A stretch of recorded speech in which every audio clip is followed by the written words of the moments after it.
Good evening, ladies and gentlemen, and welcome to another exciting Channel 60 sports presentation. Tonight's contest pits the Hawthorne High Cougars against the visiting West Torrance team. West Torrance, of course, comes in with a record of 3 up and 5 down overall, 2 and 3 in Bay League competition. Hawthorne has gotten back on the winning track the last couple of weeks, and they come in with a record of 6 and 2 and 4 and 1 overall. Hawthorne has dropped just a little over the past couple of weeks in the overall Bay League standings. Right now they are in 4th place, behind Losinger, of course, in 3rd with Peninsula top. And that stands true for both the Times listings and the Daily Breeze. And of course here you see the Bay League standings with Peninsula on top with an overall conference record of 5 wins and no defeats and 7 and 1 overall. Losinger in 2nd place at 4 and 1 and actually playing for a seeded position in the playoffs, 6-1 and 1 overall. Hawthorne in 3rd, 4 and 1, 6 and 2. West Torrance in the middle of the pack at 2 and 3 in the league, and of course 3 and 5 overall.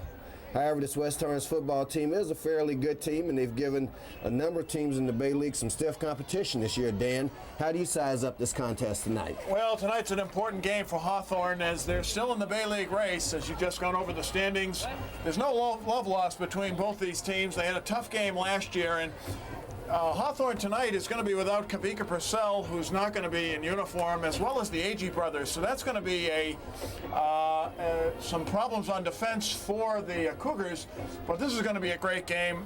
The crowd is into it. There's electricity in the air.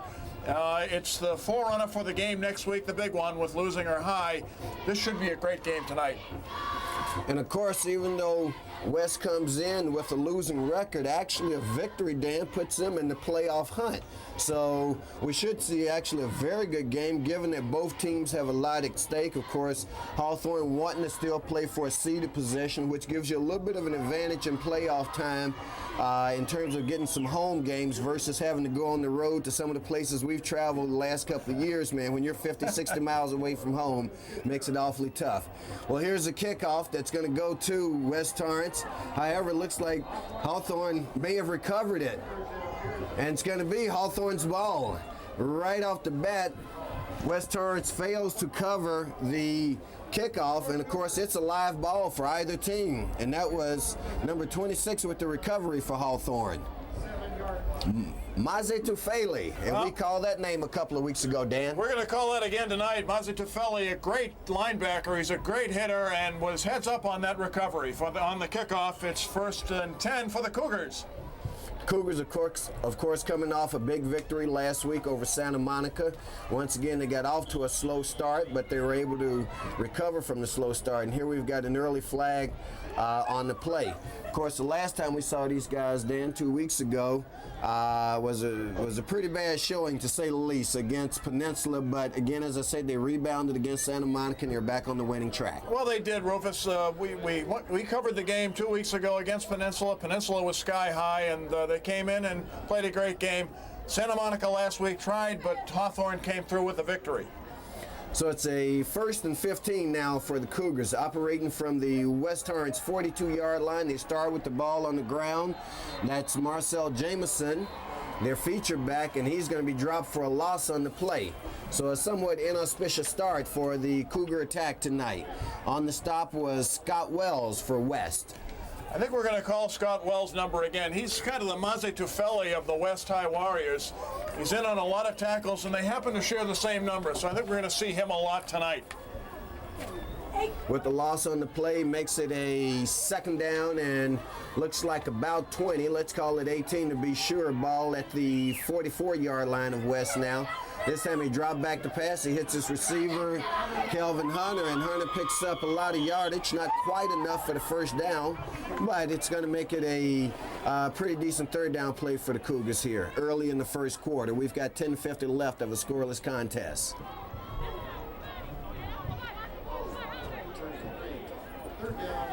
One of the other things that you will Notice tonight, fans, there's a lot of pageantry and pomp and circumstance in the air, as this is homecoming 1994 for the Hawthorne Cougars, and I'm sure our halftime show will feature a lot of the festivities.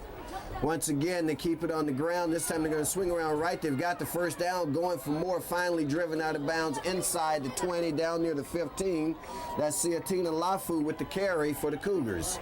Well, Latu faked the handoff to Jamerson and ran around the right end. Actually faked out the cameraman as well, but faked out what the West defense and picked up a great gain. First down and 10 for the Cougars inside the 20-yard line. And of course, under center for them is as we say, this Siatina Lafu, who's the quarterback of the team. He keeps the ball once again, heads up the middle, picks up maybe 3 or 4 on the carry, brings up a 2nd and long for the Cougars. That was Jason Lane on the stop for West. Interesting, Rufus. It seems like the option has, at least on this drive, seems to be in gear. Looks like that's what will be running initially for the offense for the Cougars. Seems to be working. So this being the Cougars' first drive of the ball game, it's gotten off to a fairly good start as they're now deep in West territory. 2nd down play for him. Once again, they keep it on the ground. It's Kelvin Hunter with the carry. Breaks a couple of tackles. He may go in, and he does. Touchdown, Cougars. Marcel Jameson with the carry and the touchdown for the Cougars at the 10-minute mark of the first quarter. Great play by the Warriors. The running game again, it looks like the offensive line is picking it up a notch. We'll see it again. You see on the replay here, Latu with the handoff to Jameson. Jameson breaks 1 tackle, breaks 2 tackles, and heads for the corner, and he's in.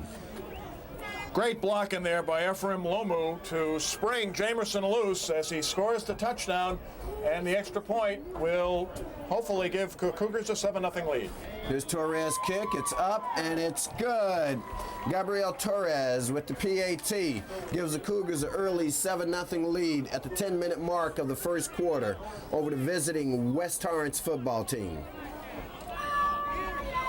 Gives me an opportunity, fans, to also say that this sports presentation is brought to you in cooperation with the fine folks at the Hawthorne Cable Usage Corporation, who are our fine partners as we here at Channel 60 bring you the very best in South Bay High School football action. And in fact, all of South Bay sports, because I'm pretty sure in the next couple of weeks we'll be transitioning over into our basketball coverage. That should be quite something. We did basketball last year, and of course you've been doing it for a number of years, Rufus, but it was my first year, and some great excitement, some great games, and looking forward to a great season here on Lawndale's Cable Channel 60. And of course, fans, as you know, I believe, if according to my schedule it's correct, next week, right here on Community Cable Channel 60, we will be bringing you the big rivalry game, Dan, and I assure you, you will enjoy this because the Lusinger Olympians will be coming over here to Hal Cap Field to take on their old nemesis with a spot in the playoffs, a seeded spot, I should say, at stake against the Hawthorne Cougars. And that's a game, fans, you won't want to miss. I'll be here. I'm sure Dan and the rest of the crew at Channel 60 will be here. Here's the kickoff now. Hawthorne's second kickoff of the game. I'm sure this time West Torrance will handle it a little better than they did the first time, and they do. And they got a good return going. Here's the wedges up the middle, and they're going to get excellent field position off of the kickoff return. That was Matt Ely for the Warriors, and he brings it out across the 45-yard line. So from there, they'll go on offense for the first time tonight, 1st and 10 from their own 46, the Warriors of West Torrance High.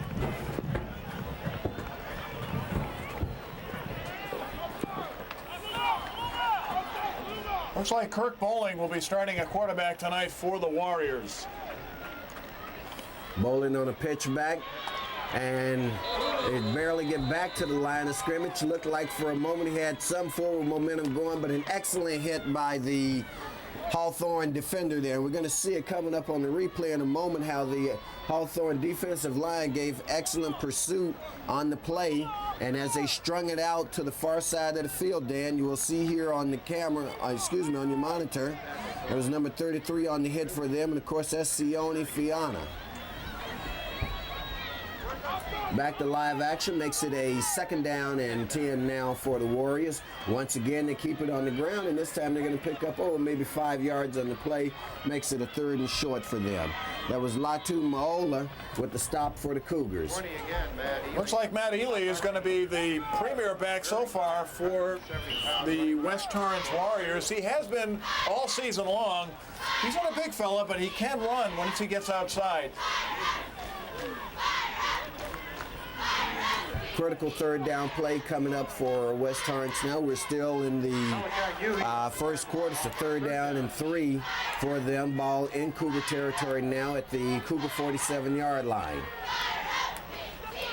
Ely, of course, is a single back. Quarterback is hit as he releases, but he gets it away. And the pass is complete, and it's enough for the 1st down to the 40-yard line of the Cougars. That's Tyrone Minor with the reception. Maisie Tufeli, we're going to call his number a lot tonight. He pushed Minor out of bounds, but it was a 1st down. Here we see it again. Minor gets it and then is knocked out of bounds, but not before picking up the 1st down for the Warriors, as they are now at the 40-yard line of the Cougars.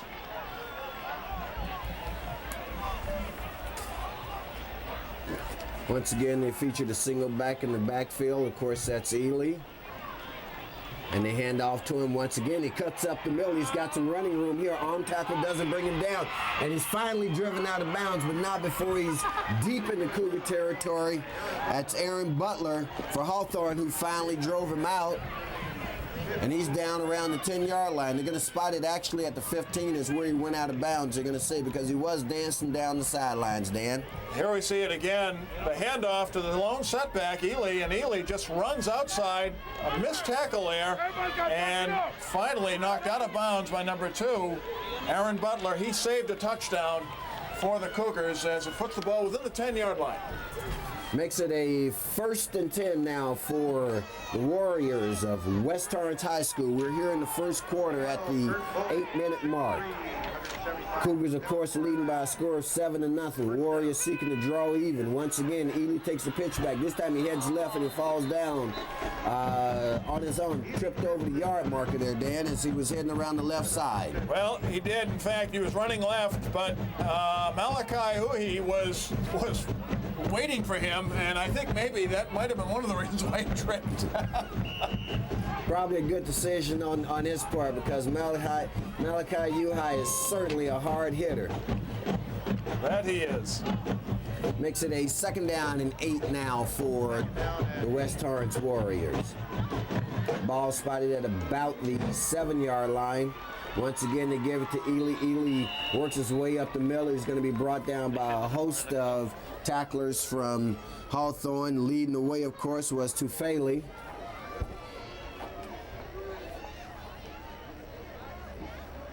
Mika Purcell on the tackle for Hawthorne. 3rd down and 5. From the spot of the ball, fans, it looks like it's right at about the 10-yard line, I should say. This will be a key 3rd down, Rufus. It's 3rd down and goal, basically. They're going to have to make it. Well, I believe, Dan, they may be able to get to the 5 and pick up a 1st down, but here's a pass out in the flat. It's going to pick up the 1st down and take them inside the 5, so it's going to be 1st and goal now for the Warriors on an excellent pass play. Would appear. On that particular play, Dan, their quarterback, as we can see on the replay here, drops back, looks out in the right flat, hits his receiver, Tyrone Minor, and Minor picks up just enough for the 1st down as he's brought down at the 4-yard line. So if 6:51 left in the first quarter, it's a 1st and goal, it would appear. Well, we're going to have a measurement. From what we originally saw, though, it certainly looked like he had enough for it, and I believe that he does, but let's see this on the measurement.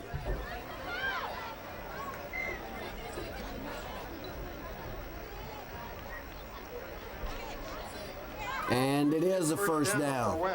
1st down for West at the 4-yard line. 1st and goal. 1st and goal. They're knocking at the door. The Cougars, of course, leading by a score of 7-0 as they scored on their opening possession, and the West Torrance Warriors trying to answer the bell. Alumni tonight. Why do I have a feeling that tonight might be an offensive game for both teams? Well, This West Torrance football team, Dan, is not a slouch football team. Their record is not indicative of the quality team they have, and as I said, they're playing for a playoff spot. And once again, they keep it on the ground. This time it isn't Ely, however. It's number 34 on the carry for them, and that's West Guard with the carry. Actually, in on the play, and one of the Cougars on the tackle was Kavika Purcell, so I guess he did make the game tonight. I had heard that he was injured, was not going to be dressing, but he is in play, and that's good news for the Cougar defense. So it's 2nd and goal, still at the 4. This time they give it to Ely, and Ely's going to be stacked up for no gain on the play. A host of Cougars in there, led by Marlon Coronado. Marlon Coronado slammed Ely at the line of scrimmage. The captain for the Cougars, no gain, as West now has a 3rd down and goal to go. The Cougar defense looking good right now as they're stiffening to the challenge of the Warriors down here as they defend their own goal line. Of course, wanting to make a much better showing for the fans tonight than they did 2 weeks ago when they played Peninsula.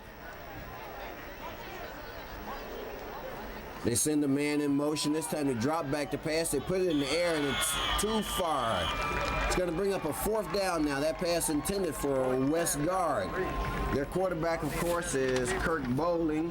Bowling is a 6'3", 175-pound senior, so he brings some experience in. And it looks like they're going to go for the 3 points as we see Bowling heading off the field. Well, Bowling rolled out right, and he was looking for guard, although actually in looking at the play, Tyrone Minor was open in the right end zone and could have had him for the touchdown. So here's the field goal attempt by the Warriors. Kick is up, and it's good. So with 5:24 left in the first quarter, the Warriors get on the board with a field goal, makes a score now 7-3 in favor of the Cougars. Well, while we have this minute, as the teams change, the Hawthorne coaching staff is made up of Mike Davis on the defensive line. Jim Walsh is on the offensive line. Otto Plum is the defensive back coach. Ty Togia is the linebackers coach. Dick Robbins is the quarterback coach. Kai Zanoa is the inside linebackers coach. And Davita Mwala is the running backs coach. Of course, Dan Robbins is the head coach of the Hawthorne Cougars. And of course, right now, Dan, in the all-important Cal High rankings, which determine the seedings, and as we can see on your screen there, fans, the Cougars are leading by a score of 7-3 over the Warriors. Hawthorne is actually ranked number 7 in Division III. And Lusinger, of course, right now is unranked, and they're playing for a seeded position. So Hawthorne is in fairly good position, but they do want to be able to handle this team here tonight on homecoming. Of course, as I said, West is playing for possible playoff position themselves, and so there's something at stake on both sides of the field. And when you have that sort of scenario, you're almost bound to have a good game. No question about it, Rufus. Both teams do have a stake in the game. And it's making for an offensive show, as you've seen. We've gone 5 minutes, less than 5 minutes, or actually, I'm sorry, and both teams have gotten scores. So this game is going to be an exciting one tonight. Both teams are looking to move in the Bay League. West will be kicking off now. Back to receive for the Hawthorne Cougars is their usual return team, and it's taken down near the 10-yard line. There's some running room up the middle. If he breaks one more man, he's got a shot. Now it's a foot race. It's a foot race for Malachi Uhai, and he's going to go all the way. Touchdown! Just like that. We're going to see here on the replay what appears to be a 92-yard kickoff return for Malachi Uhai. Touchdown for the Hawthorne Cougars. Well, here we see at the kickoff, Malachi Uhai has it all the way, picks it up at about the 8-yard line and runs, terrific wedge, and just outruns the Warriors to the end zone. And this brings the crowd alive here at homecoming And we're going to go for the extra point. It's a strange alignment that you see. I'm not exactly sure. I'd be the first to tell you. I don't know why they do that, but it's what they do. It's a high snap, though, an extra punt attempt, and this is going to be trouble, and it's going to be down. So the Cougars fail to convert. That was Setana Latu, who fell on the high snap, and that's going to make the score now 13-3 in favor of the Hawthorne Cougars, who answered nonetheless in dramatic fashion on a 92-yard kickoff return by Malachi Uhai. 22 seconds, and Uhai ran the field, scored the touchdown, and the Cougars are up 13-3 here with 5 minutes 11 seconds left. And as I said, this is I think it's going to be an offensive show. Well, it certainly is starting to shape up that way, Dan. As you were saying earlier, in a little less than 7 minutes, we've had 16 points put on the board. Of course, 13 of those, fortunately, are by our very own Hawthorne Cougars. The other 3 put up, of course, on the successful field goal attempt by the West Warriors. Well, West High is actually now got an extra man up front. They're going to be careful about kickoffs at this point, seeing as the first kickoff was recovered on a heads-up play by the Warriors. By Hawthorne, as we opened up the game. And so now we reverse fields, and we'll have Hawthorne kicking off. Of course, they'll be kicking to the west, as the west direction, I should say, so as not to confuse you, as the West Torrance football team, the Warriors, will be moving the ball as they have throughout the first quarter from the west to the east. Ball's picked up at about the 10-yard line by Kamimura, and he's going to be brought down after a very short return. So from deep in their own territory, that was Thomas Wendley who made the stop for the Cougars. The Warriors now will go on offense. And as I was about to say, they're moving from the westerly direction to the east to start the first quarter. And, of course, in the second, they will reverse fields. It's a great night for football, Rufus. Homecoming here at Hawthorne High. The temperature is cool, but not too brisk. Great crowd tonight. And what a pleasure for us to be in the booth here at Hawthorne High. I must commend the staff at Hawthorne for their hospitality that they always show the Channel 60 crew every time we do a game here. And that pass is going to be knocked down by number 44 for the Cougars. That's Kavika Purcell. As you were saying, Dan, here's a guy who we didn't even think was going to be in uniform tonight, and already he's got a couple of key plays and was just a few inches off of having a big interception there. I like Kavika Purcell. I really do. I've seen him play 3 games, and all 3 games he has just been outstanding on defense. He is a player that can take a game over at times and can really hit. So watch him tonight, him along with Maze Tufeli. Well, it's going to be a 2nd down and 10 now on the broken up pass by the Cougars. Bowley, of course, brings him up to the line. Ely is only back in the backfield with him, and he hands it off to Ely. Obviously, their workhorse, as Dan said, and Ely's going to pick up about 5 tough yards there before he's brought down on a very hard hit by Brian Hill for the Cougars. Ely takes the ball and runs to the right side, off tackle, picks up a good gain. Again, he's a small player, but and here we see it. Good block on Kavika Purcell, but he is brought down on a great tackle by Brian Hill. Make it a 3rd down and 2 now for the Warriors, as the ball is out near the 28-yard line. They spotted it officially about the 27. This time they've got 2 backs in the backfield, nonetheless, so they give it to Ely. Ely's going to pick up the 1st down as he moves it out across the 30-yard line near the 35. Ely, Dan, shows a lot of experience. He's brought down by Brian Hill, of course, but he shows a lot of experience as a running back as he followed his blocking very well. They opened the hole on the right side, as you can see there. We pick up the tail end of it on the replay, but the hole opened up wide enough. He followed the hole and picked up the 1st down. He sure did. Ely, again, not a big guy. He's 5'8", 170. He's a senior. This is his last time of facing the Cougars. and wants to make a good showing and is doing very well on offense. Well, with West Torrance being here and North Torrance being across town against that other team, makes you wonder who's at home in Torrance tonight. They keep the ball on the ground once again, and this time it's Tyrone Minor with the carry, and Minor's going to pick up a couple of tough yards on the play. In other Bay League action tonight, fam, Peninsula, of course, ranked number 1 in the Bay League with an overall record of 7-1, is playing Inglewood, and given Inglewood's record coming into the game, that pretty well pencils out to a win for Peninsula, to be honest with you.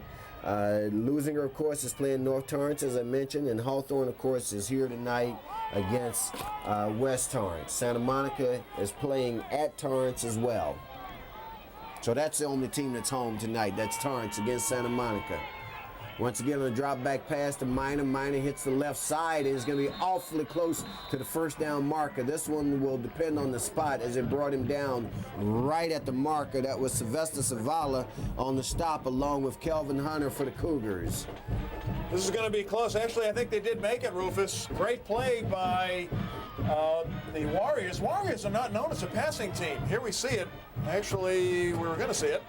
Not known as a passing team, but Bowling seems to be connecting with his receivers on the short passes.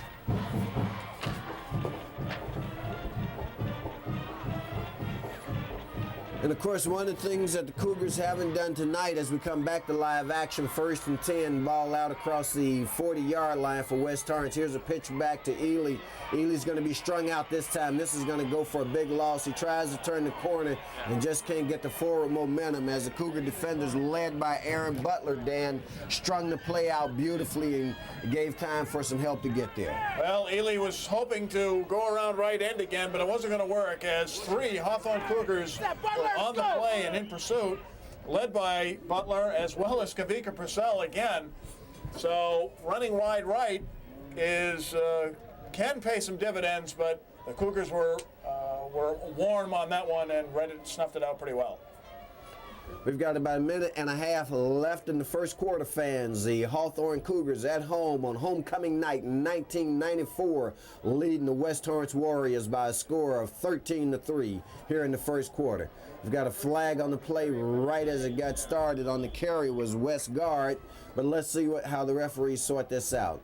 Looks like there may have been movement. The question is, which line was it against, the offensive line or the defensive line?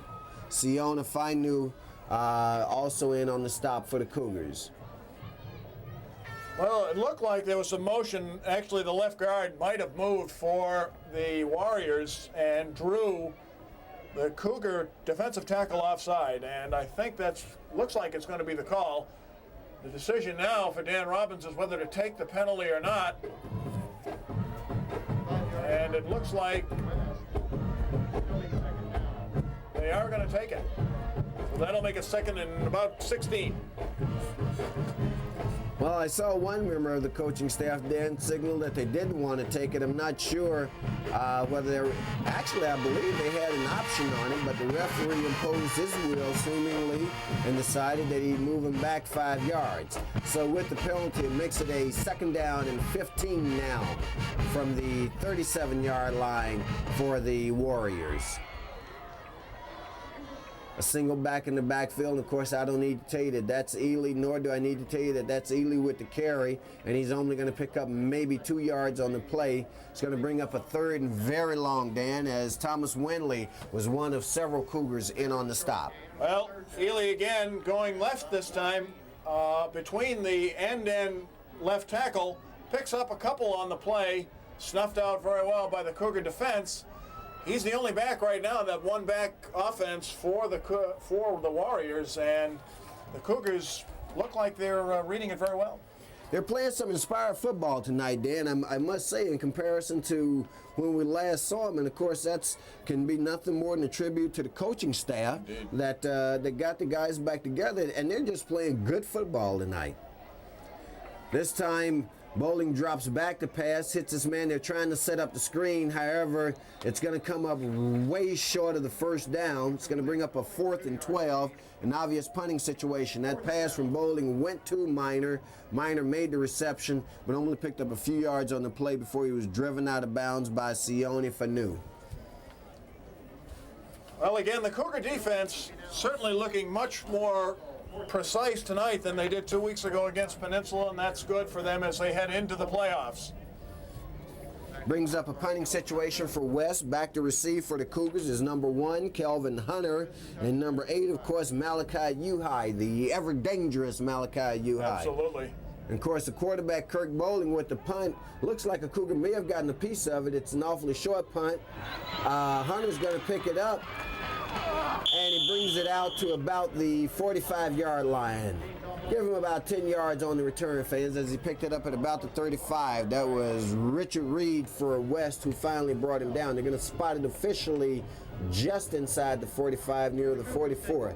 Makes it a 1st down and 10 when we start second quarter action, as that play represented the end of the first quarter. So after 1 quarter, the Hawthorne Cougars on homecoming night 1994 are leading the West Torrance Warriors by a score of 13-3, and we'll be back with second quarter action in just a moment, fans.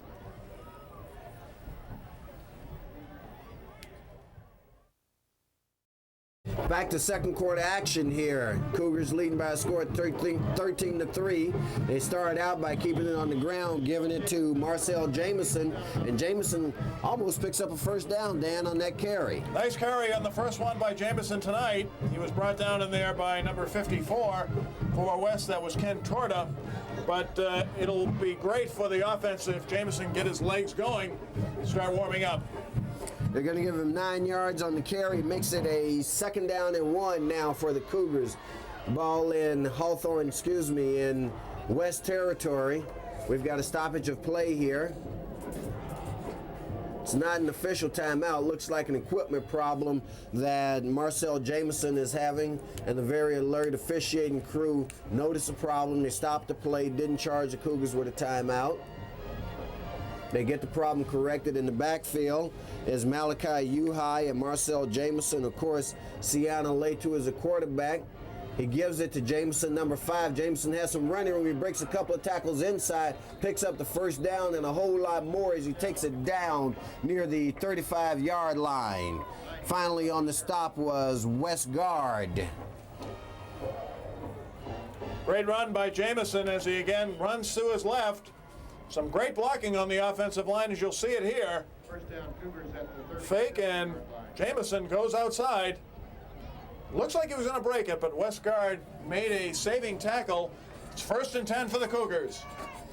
He slipped the first guy, and of course that was Mark Tatum that he got by. Now we're going to have flags on the play. Maybe a delay of game against the Cougars here. Play took a little bit of time to get underway.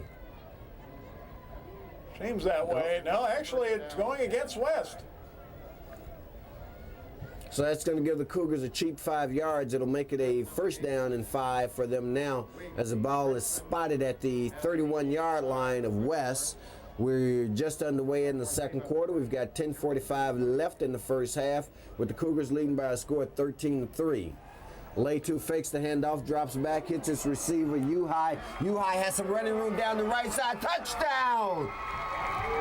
They got a hand on him. That was number 85 who got a hand on him at the goal line, but Uhai had enough speed to take it across the goal line, and that's going to add 6 more points to the effort. That was Hernandez, but we're going to see on the replay here, excellent inside fake there.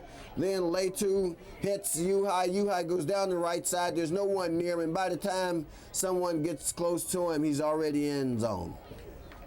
Great play by the Cougars, and it was a great block. I don't know if you saw it on the replay, but Jamison had a terrific block on Scott Wells, the linebacker. Made that, was helpful in that play. And here we see the 2-point conversion by the Cougars. Fans, we've watched this Cougar football team for several years, and this is the first time we've seen them successfully execute this play. And of course, they were making up for the missed extra point on the last touchdown, and that's going to extend their lead to 21-3 now. Well, it was a hike to Siete Letu, the quarterback, and you'll see it here. We missed it. He scores. And the Cougars go in the trick bag and pull out one that fools everybody in the house. And now we see some of the homecoming festivities starting to make their way into the stadium. And it looks like we're going to have a funny car show tonight, amongst other things. Like the Queen and her court have arrived. Sorry about that on the pronunciation. Sietane Letu, the quarterback. We see some of the Cougar faithful as they are getting ready for the homecoming festivities, and this should be quite an event. I would expect so. As you can see by the score, fans, the Cougars right now have a big lead of 21-3 over the Warriors of West Torrance, and this is exactly the position they wanted to be in. I might mention in their last 4 games, Dan, the Cougars have been down at the half in each one of those games and struggled, but tonight they've gotten out to the big lead. Here's the kickoff. It's going to go out of bounds at about the 10-yard line, so they'll bring it out near the 35 or so, and that's where West Torrance will go on offense, 1st and 10. We've got 10:31 left in the first half, with the Cougars holding a commanding 21-3 lead right now. You were mentioning, Rufus, about Peninsula playing at Inglewood tonight, or playing Inglewood tonight. I saw Inglewood play Lusinger last week, and they gave them a heck of a fight, although they ran out of gas in the third quarter. What it showed me, though, is that Lusinger High has got some great running backs, and next week's game should be a terrific matchup between these two great teams. It'll just continue the rivalry that's been going on for years. And then this team is a whole lot different when they're playing from ahead instead of from behind. As I was saying, although they've been behind in their last 4 Bay League contests, they won 3 of them, and the strategy on the part of the West team was in fact to hopefully get a lead, because they struggled just a little bit when they're behind, but it didn't happen tonight, or it hasn't happened so far, and the Cougars are enjoying the benefit of being ahead. This time they come with an I formation. Nonetheless, they hand it off to Ely as a second back through out of the I, and Ely picks up about 6 yards on the carry. That was Malachi Uhai, who also operates on the defensive side of the football, with the stop for the Cougars. Good run by Eli, again, as he was running right this time. So the strong side, the tight end was on the strong side and the right side. Picks up a good gain, will bring up 2nd down for the West High Warriors. This time they split a man out to the left and they stack the backfield. Now they send the man in motion and he cuts up. They keep it on the ground, however, and they're going to be stopped short of the 1st down, it would appear. Of course, it's going to depend on the spot here, and they're standing awfully close to the 1st down marker. That was Tyrone Minor on the carry for West, and they give him a 1st down on the carry, so to make it a 1st and 10 now for West as they operate from their own 45-yard line. We've got 9:35 left in the first half, fans, with the home team Hawthorne Cougars holding a commanding 21-3 lead.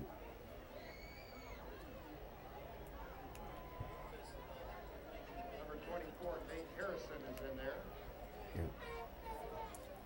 Well, that's how we expected this game to shape up, of course, with the Hawthorne offense being a big play offense right now. The Warriors, however, are controlling the line of scrimmage as they run Ely play after play after play. And this is going to be one tired young man before the night's over, Dan. That was Alex Maymont on the stop for the Cougars. Alex Maymont was hurt 2 weeks ago when we covered the game with Peninsula. Sat out last week's game against Santa Monica, but is at the defensive line again, and the captain is doing it as he always does. Makes it a 2nd down and 8 now from their own 47-yard line for the Warriors of West Torrance. Bowling drops back to pass, misses his intended receiver, who was number 89. And, of course, for them, that's Kevin Bellevue, the tight end. Well, the pass was intended for Bellevue, but Bowling was under great pressure from number 44 again. That's Kavika Purcell. Had to hurry that pass. We see it here. Here's Purcell. And the pass was overthrown. We'll bring up a 3rd down and long for West. Makes it a 3rd and long, as Dan said. Big play for West. Once again, here's pressure on him, and the pass is knocked down by number 12, Gabriel Torrance, who got a hand up and knocked it down. It's going to make it a 4th and long, an obvious punting situation for West. You're going to see on the replay here as Bowling drops back the pass, looks out in the left flat, and Torrance got his hand up in the way and knocked it down. Excellent defensive play by the Cougars.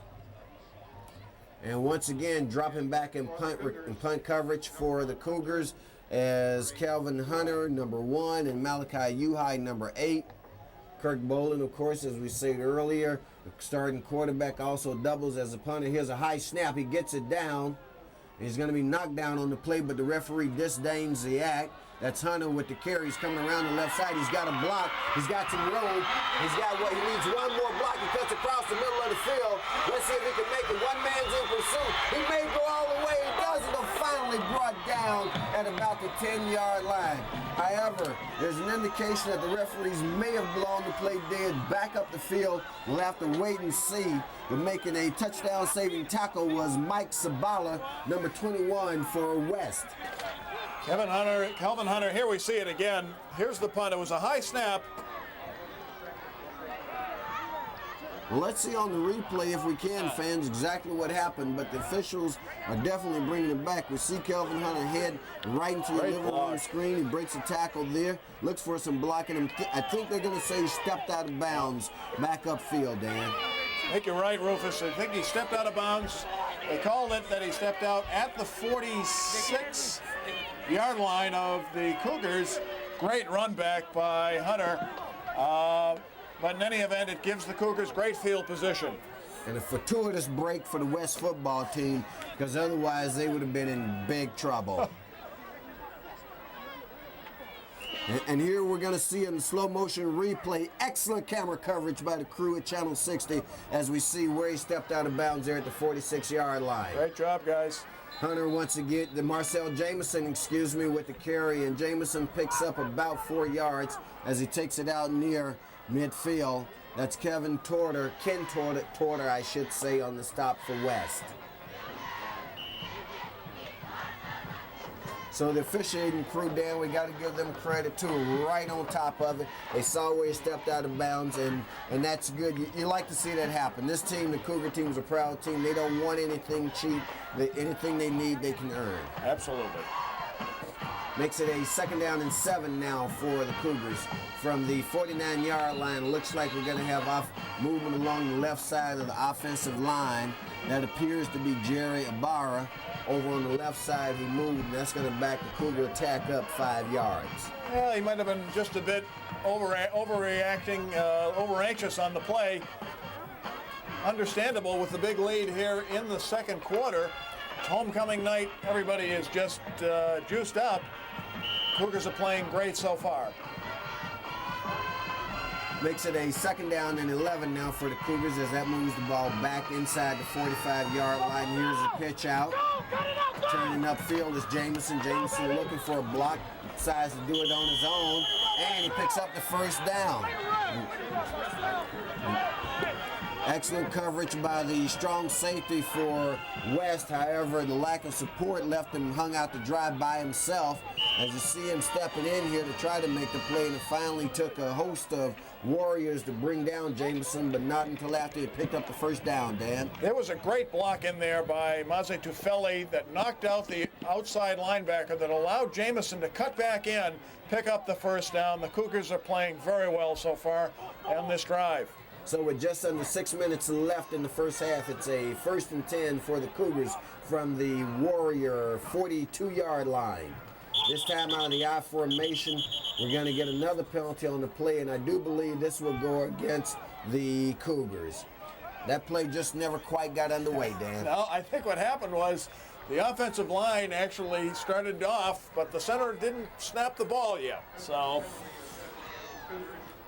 Yep. So you had the guards pulling, Dan, is what it appeared. However, there wasn't a snap. So it looks like you had three different parts of the offense on three different clocks. The line was on one, the quarterback and the running backs were on yet another. So once again, they come up to the line in an I formation. In the backfield is Kavika Purcell along with Kelvin Hunter.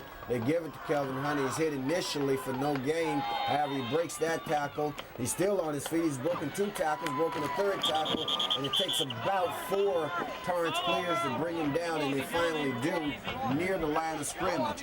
Excellent play by Kelvin Hunter nonetheless. That was Ken Porter on the stop on a play that could have gone for a loss. He just kept his feet churning, and as we talked about a couple of weeks ago, we'll see here on the replay coming up, Dan, with the handoff here to Hunter. There's the initial hit. He cuts it back inside. Now he heads outside. There's a second hit. There's a third tackle broken. Broke about 5 tackles before, as you can see, it took about 4 other white jerseys to bring him down.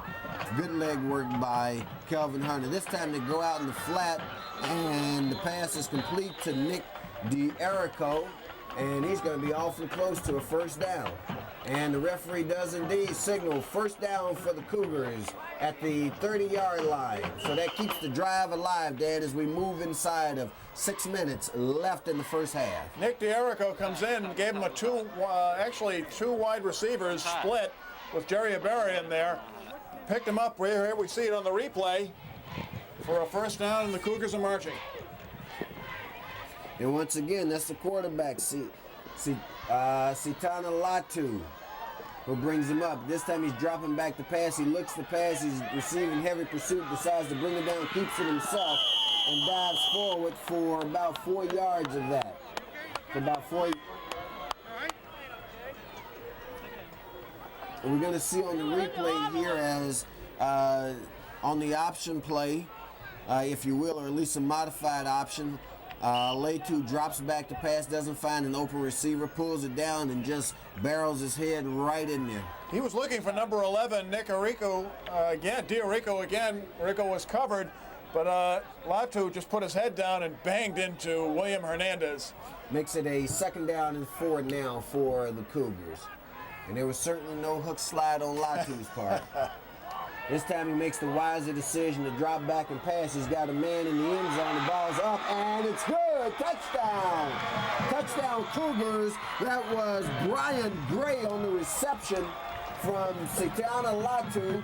Touchdown, Cougars extends their lead now to 27-3. And we're going to see here on the replay, fans, excellent drop back by Latu. And Gray works his way open on the left side of the end zone and just climbs the ladder over the Warrior defender and brings it down in possession for the touchdown. Well, Gray uses 6 foot 2 inches, all of them, to jump up and pick that ball up for the touchdown. And this time the more conventional point after touchdown kick is good for the Cougars, and that gives them a commanding 28-3 lead here in the first half, as we've got 4:51. And from the appearances of things, Dan, with the lead that the Cougars have jumped out to, looks like all the guys here on homecoming night in 1994 are going to get to see some action tonight. And of course, that's good because after all, this is Scholastic High School sports, and these guys are on the team to get a few plays in. Absolutely. Again, the Cougars came out tonight, and I was watching them in practice, and they were stepping about a half step faster than they have in the last couple of weeks. With this big lead, you're right. Some of the other players will get a chance to play if they keep it up. The second half is still awaiting us, and we've still got 4 minutes and 51 seconds left. So here in the first half. So I've seen too many games. You have too. So it's certainly not over, but it's so far the Cougars have just been outstanding. They've looked very, very sharp tonight, Dan. They look like a football team that certainly has had a good week of practice and actually a good 2 weeks, again, coming off the victory over Santa Monica last week, has pumped this team up and undoubtedly having their side of the stadium jam-packed with fans, old Cougars and current Cougars, who've come back to celebrate homecoming this year. And as I said, Channel 60, of course, is going to bring you all of the pageantry from homecoming 1994. Once again, the Cougars doing a familiar thing, and that's kicking off. It's a fairly short kickoff, however, and it's going to be taken down around the 25-yard line and brought out across the 30 by Scott Wells. So it'll be 1st and 10 for the Warriors when they go on offense. That was Dominic Cribbs on the stop for the Cougars. They spot the ball officially at the 32-yard line. And fans, as much as you've heard me talk about homecoming, certainly you can expect that you'll see it right here live on Lawndale's Community Cable Channel 60. And of course, as we've said before, this broadcast tonight being brought to you under the fine sponsorship of our friends over at the Hawthorne Cable Usage Corporation. It's nice to see the two cities working together, Dan. We've got a flag on the play, and we'll get to the flag in a moment. It's a very competitive situation here in the South Bay between Hawthorne and Lawndale, both in athletics, politics, you name it. Sort of happens when you're so close to each other. And but those two cities pool their resources so that the fans in both cities would be able to follow their teams over the air on Channel 60, the Hawthorne Cougars and the losing Olympians. And next week they'll get their money's worth because both teams will be on the same field and our cameras will be there to bring it to them. That's the big game next week between the Cougars and the Olympians right here.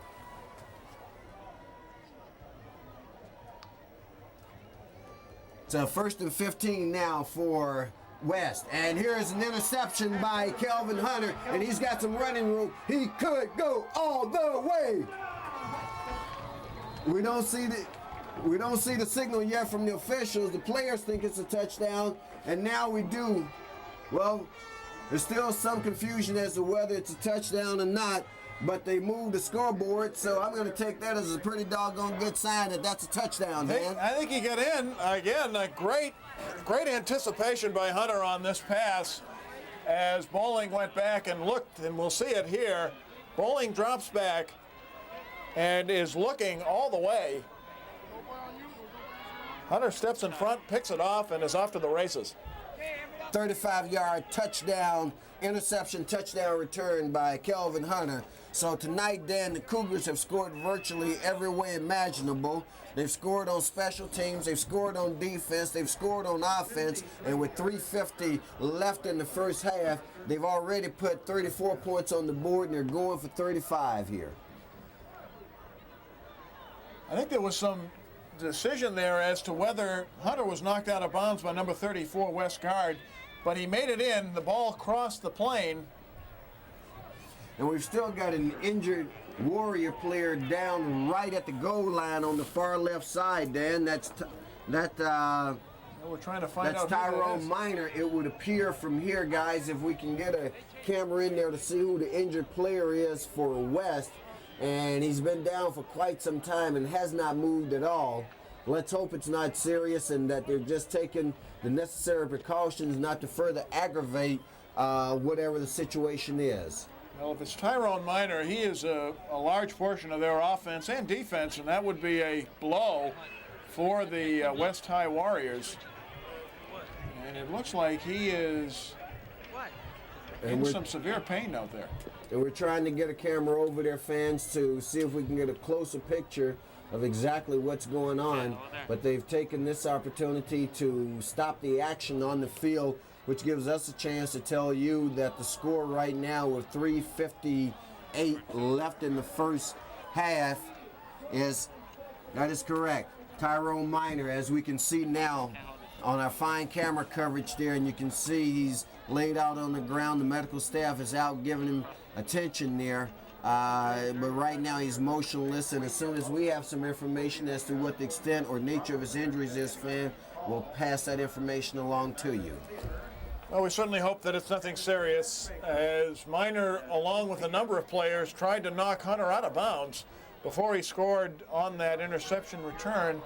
And it looks like he's getting up and is walking off gingerly, and that's a good sign. Who's hot? And as you said, Dan, he is right now walking under his own power, and that's the sort of thing we like to see, rather. We hate to see any of these guys get hurt. We see an ice pack there being applied to his left elbow, and he's limping just a little bit. I'm not sure an elbow injury alone, unless it was a dislocation, and from the way they're handling it, it doesn't appear to be a dislocation, but whatever it was a real stinger.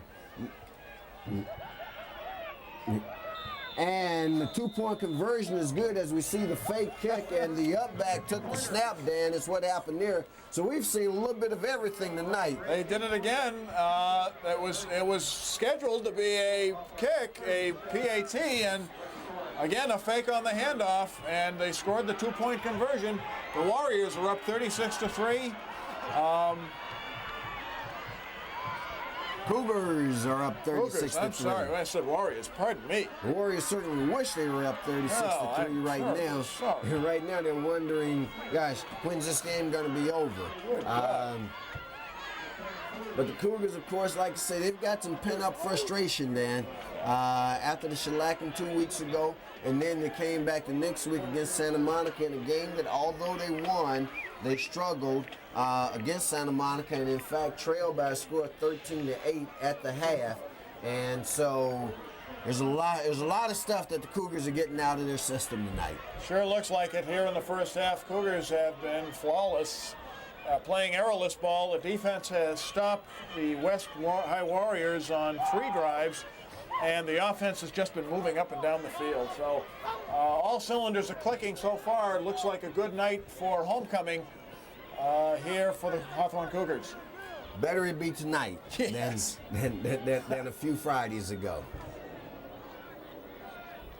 So it seems like we've said this about a half a dozen times.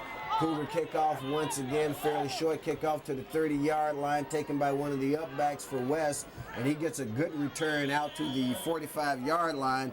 That was Scott Wells with the return for West. So from their own 45-yard line, the West Warriors will go on offense. James Westbrooks with the stop for the Cougars. And right now, if you're a Warrior fan, although you're down by a lot of points, you certainly would like to see something positive happen for your football team at this point. They started out real good, moved the ball real well, and you pretty much right now, you can't score 33 points on one play, Dan. So you just got to do your fundamentals and take it one score at a time and hope for the best. And here we see Bowling calling for a timeout on the play, probably a wise timeout. No use running the play if everybody's not on the same page, particularly when you're down by this many points. Well, the last time, the last offensive play, an interception by Kelvin Hunter, again, looked like an incorrect read on Bowling's part. He threw the ball in double coverage. So looks like West High wants to reconnoiter here and see what's going on and be able to run a play that will fit the offense and the defense is the way it's lined up. Well, one of the things that Bowling did on that last play, Dan, that you'll hear folks in the game talk about quarterbacks doing quite frequently, and that was that he locked on his receiver, which made it very easy for the defensive player to know exactly where to go. He looked right the entire time. It was pretty obvious that was the direction he was going to go in. Kelvin Hunter stepped into the passing lane. Ball hit him in the hands. Touchdown. So from their own 45-yard line, we're now back to live action, and it's a 1st and 10 for the Warriors. They're going to send the man in motion on the play. He turns up the block. They give it to Ely once again. Ely is going to pick up good yardage on the play. Picks up about 9 yards out near the first down marker. Good run by Ely as he was brought down by Brian Hill, but not before. He picked up almost enough for a first down. They're going to give him about 9 3/4. Makes it 2nd down and very short now for West Torrance. We've got another injured player on the field. I believe he's come off. That's number 81, Jason Lane.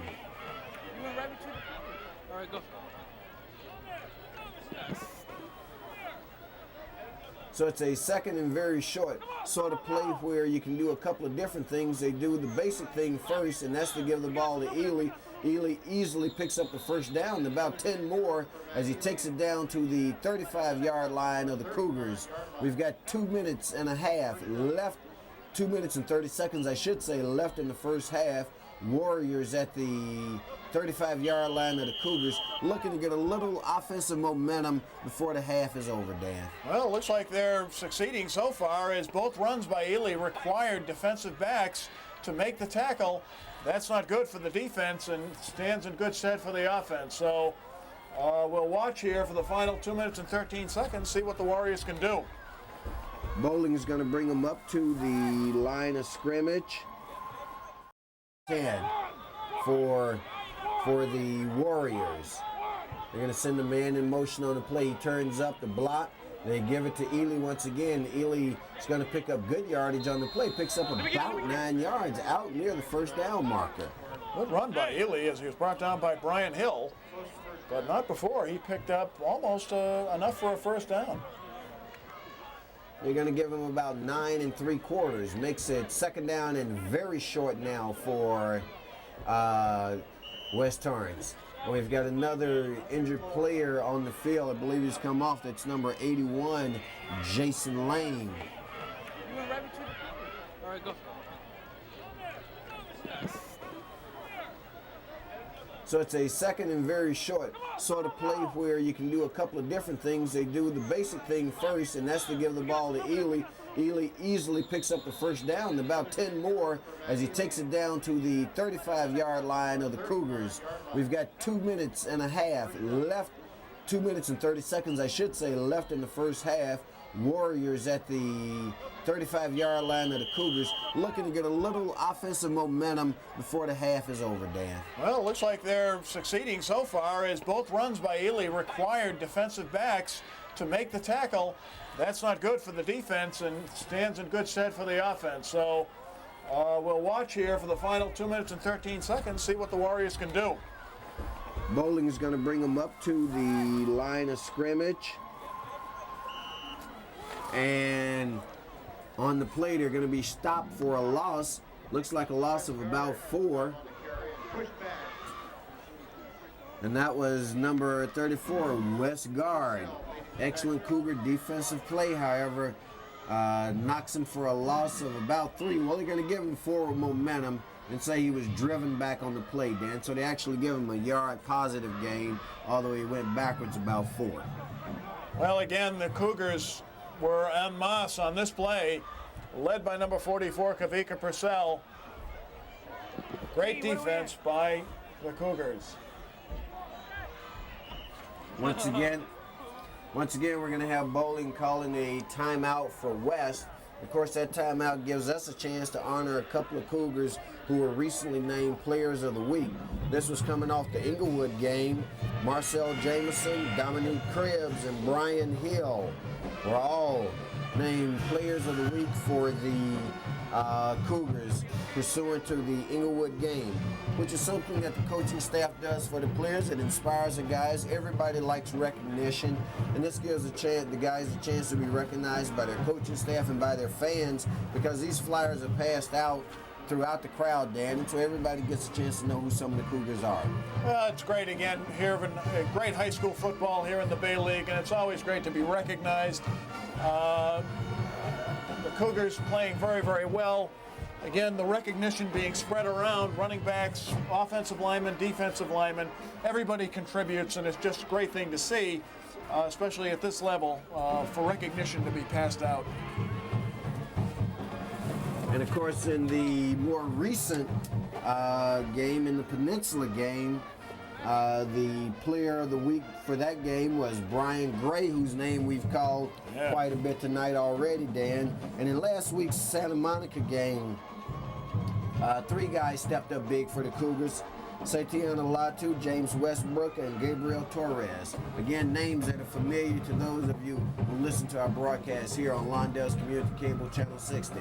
Second down and 9 now for West. They keep it on the ground with Ely. And Ely's going to be stopped at the line of scrimmage for little or no gain. That was Brian Hill in on the stop for the Cougars. So time starting to run a little short here for the West effort in the first half. They're trailing by a score of 36-3 as we roll under 1 minute left in the first half. Interesting, in looking at West, they, with the clock running down, with the half coming to a close, they don't seem to be moving very quickly in terms of going from one play to the next. So I guess they're just looking for the half to end and to reconnoiter back in the clubhouse. Bowling drops back to pass, puts it up in the air. It's going to be intercepted once again. That was an easy interception. That's Aaron Butler. He's streaking down the left side. He's going to be finally driven out of bounds as he crosses over into West territory at the 45-yard line. So that's Bowling's second interception of the night. Pass intended for Matt Ely on the play. We see here on the replay as Bowling drops back right, underthrows his receiver right into the hand of the Cougar defender, Aaron Butler, and Butler's finally driven out of bounds.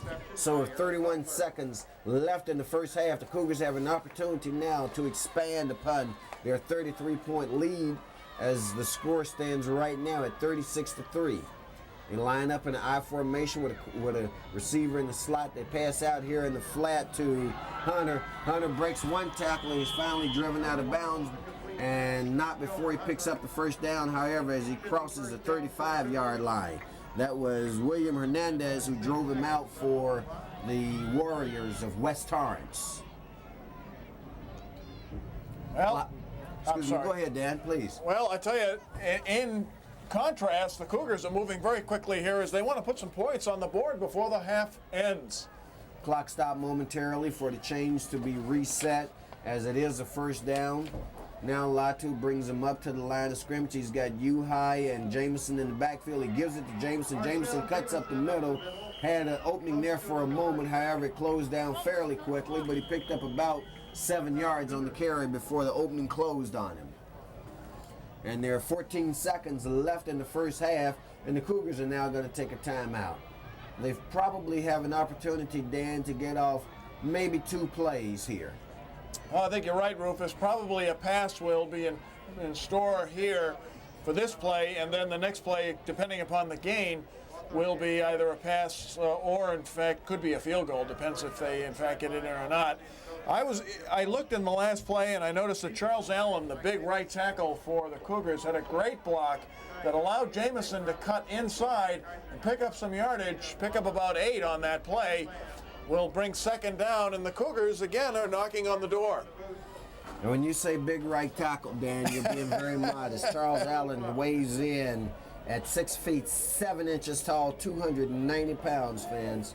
I think this young man, if he sticks with it, certainly has a potentially promising collegiate career. No question about it. And we saw him last year playing on the basketball team for Hawthorne. Late in the season, he was picking up the pace. He looked real good. So, again, as we were talking, the basketball season is coming upon us, and hopefully we'll see him for Hawthorne playing for the Cougars. And of course, he sets up at the right tackle position for them. This is Late who brings him up to the line of scrimmage. We expect a pass play. However, the pitcher back, here's a little razzle-dazzle as they flea flicker it. Now there's a pass. It's going to be pretty high. Touchdown! Touchdown Cougars. That was Uhai on the pass from Brian Gray. And now I'm absolutely sure that we've seen everything tonight, Dan. Well, Brian Gray is actually a second-string quarterback in this team. And we had the end around. Gray was coming through, and that was going to be stopped. There was no question about it, but it was designed all the way. We'll see it on the replay. Great play by the Cougars. We'll see Tufeli in motion. Gray comes around, but is looking all the way for number 8. Takes the handoff from Uhai and then turns around and tosses it right back to him. Here's the extra point attempt. It's up and it's good. So now that makes the score 43-3 in favor of the Cougars. And this is one of the most prolific offensive explosions that I've seen by the Hawthorne Cougar football team in many a year, Dan. You've watched a number of Bay League games, Rufus, and I'll tell you, I haven't seen certainly as many as you have, but Hawthorne is just, all the cylinders are working tonight. Pardon the trite phrase, but they are playing outstanding. West just seems to be a couple of steps slower, and their offense, unfortunately, the last 2 times down, 2 key turnovers that hurt them badly. So for homecoming tonight, the Cougars couldn't have turned it on at a better time. Yeah. And then they put so many points on the board and scored so many touchdowns that they've tired the cheerleaders out. The cheerleaders normally run to the end zone after each score, and those young ladies say, "Hi, the heck with it, man. You guys are too much for us. We'll take a break at halftime and see if we can get our win back." They have to save themselves for the second half. Well, with the scoring explosion that we've seen tonight, Dan, as you said, it couldn't come at a finer time for the Cougars. It's homecoming. The crowd's here. They're excited. This is the type of action they wanted to see. Although I must admit there's somewhat melancholy, I might add. I think, they initially were very excited, but they've sort of gotten used to this now, and they're taking it for granted. But the show at halftime will certainly get the crowd back pumped again because, as always, it's a very thrilling and very exciting show, and we're going to bring it to you. Here's the kickoff once again. It travels out of bounds. No time expires off the clock, so the ball will be brought out to the 35-yard line of West, and with 5 seconds left in the first half, they'll have an opportunity for one play. Well, Rufus, this certainly seems to dispel the notion that Hawthorne, or the fear that Hawthorne might be looking ahead to next week's game, the big one against Lusinger.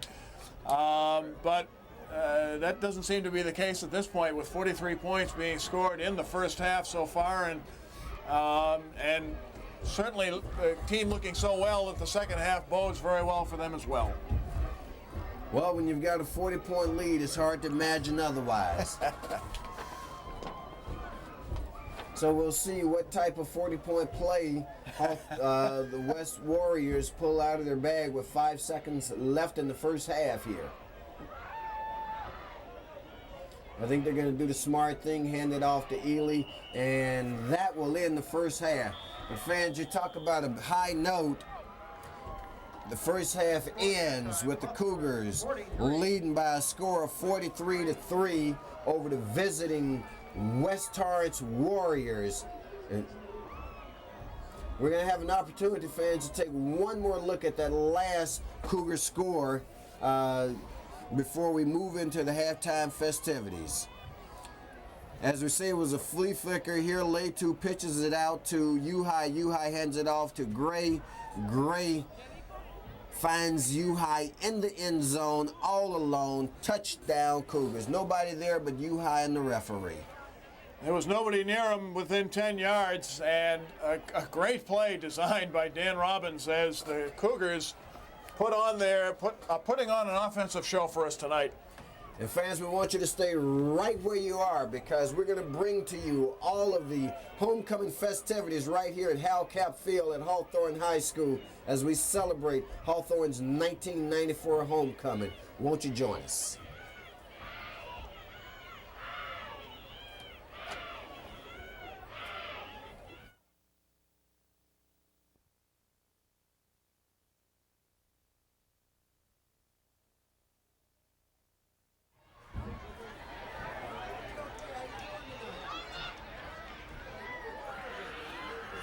In our first car is Ava Lopez and Arnold Roscone.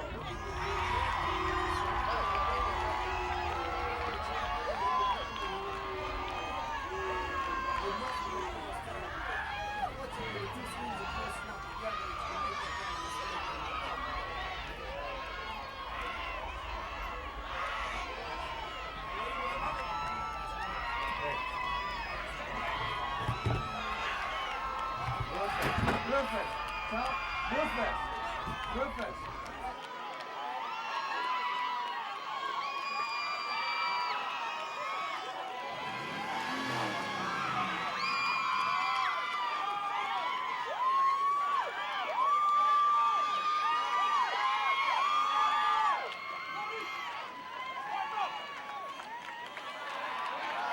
In our second car is Susanna Novoa and Anthony Trujillo, China.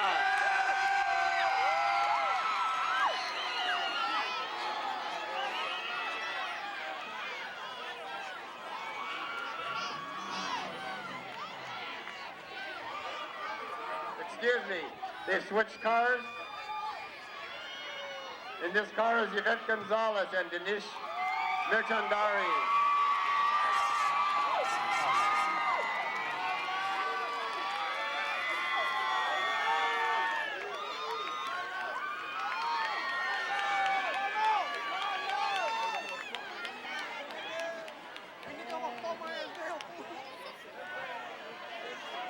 We'll have a surprise who's in our third car.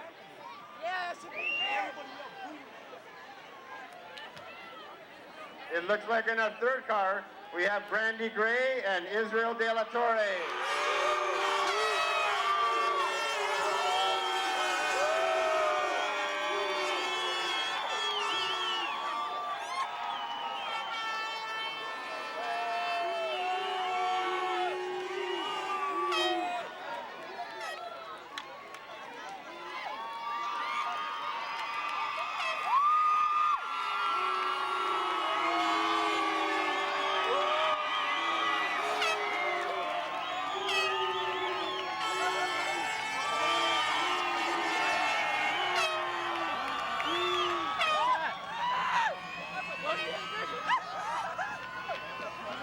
In our fourth truck,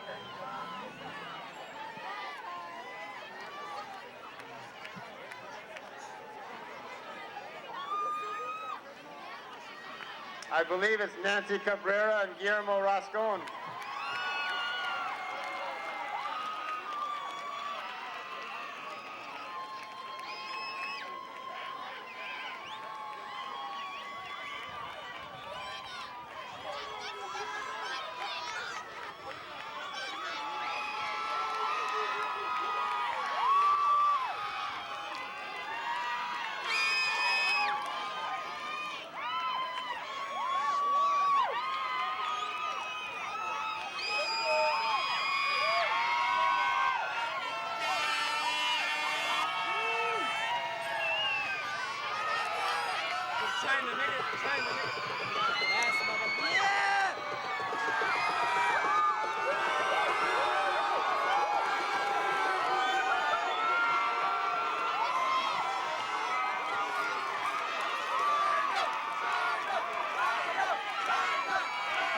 In our fifth and last car, Susie Novoa and Anthony China Trujillo.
Now I'd like to reintroduce our homecoming princesses. Ava Lopez is nominated by the junior class. Susie Navoa is nominated by Pep Squad. Yvette Gonzalez, nominated by Drama. Brandy Gray is nominated by Umoja.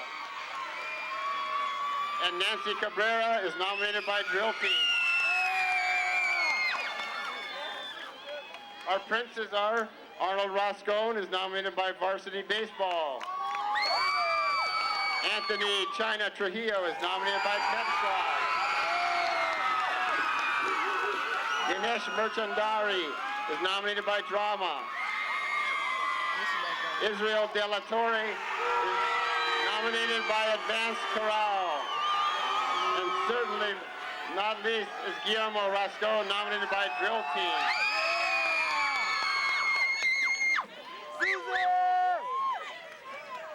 And now, please welcome last year's King and Queen, Anthony Andaya and Monica Moreno, who will crown tonight's lucky couple.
Tonight, we will find out who are the chosen ones, the ones who will reign as homecoming king and queen. So let us call upon the magic of the dragon.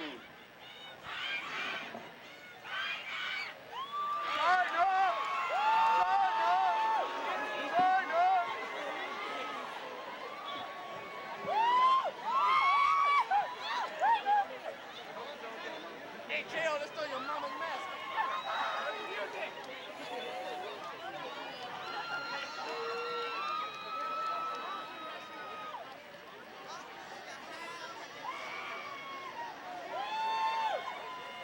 This dragon will tell us who our new homecoming king and queen shall be.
And now the dragon will tell us who our new homecoming king and queen shall be.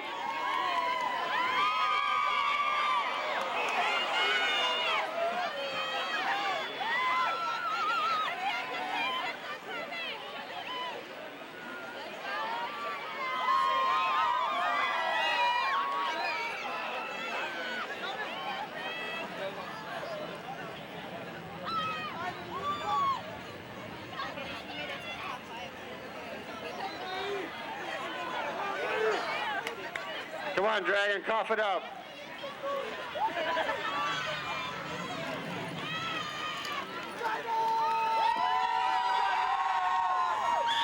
great misfortune for all the wonderful people here tonight. All of you will have great and prosperous lives, but only 2 of you will have the honor of being crowned on this misty, magical night.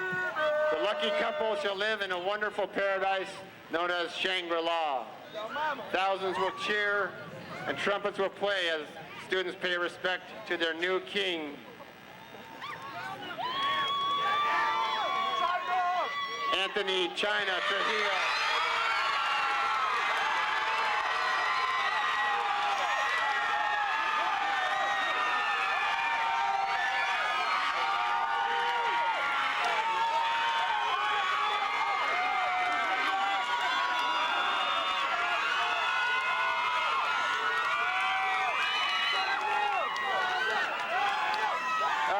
We don't appreciate poor losers here at Hawthorne High, guys. And now, the 1994 homecoming queen, Yvette Gonzalez.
Give a big round of applause for our homecoming king and queen.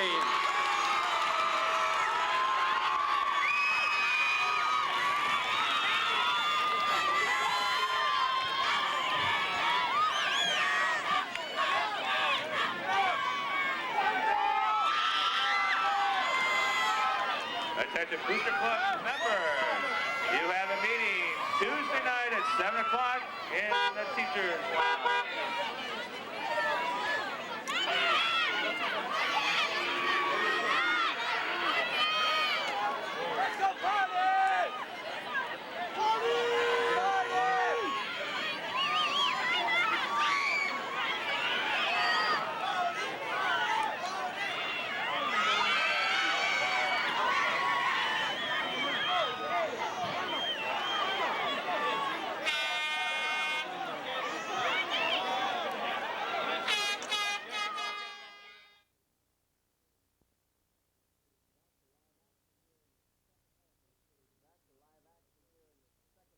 We're back to live action here in the second half. We certainly hope you enjoyed those halftime festivities as the homecoming king and queen were crowned for 1994.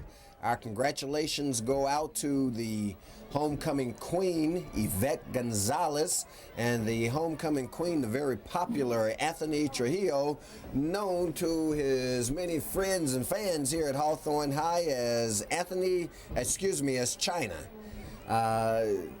We'll have an opportunity in just a moment to go over the first half stats, Dan, and why don't you bring those in for us? Well, we're taking a look at what Hawthorne has rumbled up here in the first half. They've rushed for 86 yards, passed for 114 with 200 total yards, 5 first downs, and they've had 3 penalties for 15 yards. They've really been, they've just played a flawless game on both sides of the ball. For West Torrance, rushing yardage 69 yards. They passed for 21, but they had 2 bad passes that were intercepted by Hawthorne. Total yards of 80. They've actually had more first downs, 7 to 5, turned the ball over twice. Those were the 2 interceptions and 4 penalties for 20 yards. In terms of the stats, it really isn't indicative of what Hawthorne has done tonight. As you've seen, first half they were just in total control. That's correct, Dan. And if we had the time of possession stat, no doubt West would win that as well. But the most important stat in any athletic competition is the score. That's exactly right. And the score says that Hawthorne is leading right now by a score of 43-0. And on top of that, they get the kickoff to open the second half with. That's U-High with it, and he brings it out to the 32-yard line.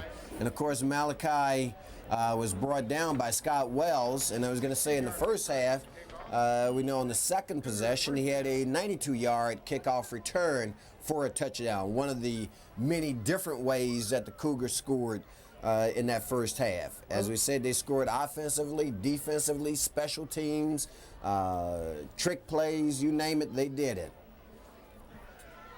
So it's a 1st down and 10 for the Cougars as they come up to the line of scrimmage. Latu, the quarterback. Inside handoff actually got me fooled. U-High has it. He has one man to beat. He cuts across the infield. The referee's trying to get out of his way. He's going to go for a touchdown. So to open the second half, right off the bat with 11:20 left, the Cougars score on a 73-yard touchdown run by Malachi U-High. And here comes a replay where we'll get to see it again. Here we see the inside handoff to U-High, and he heads upfield. There's a missed tackle there, another missed tackle, and once again, it's just the Hawthorne player and the referee as they head toward the goal line. I didn't even have my spotting charts ready yet on this one. He scores a touchdown. Well, at least the cheerleaders were ready for that play. They didn't make their hustle down to the end zone on it, and here's the extra point attempt. It's up, and it's good. And with the conversion, that makes the score now 50-3 in favor of the Cougars. And we've only used up 40 seconds of the third quarter, Dan.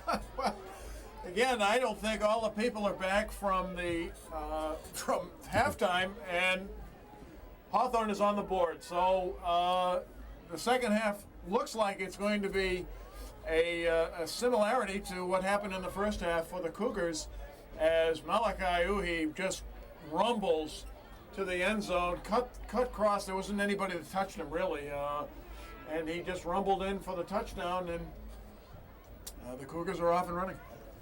Cougars are letting out a lot of frustration tonight, fans.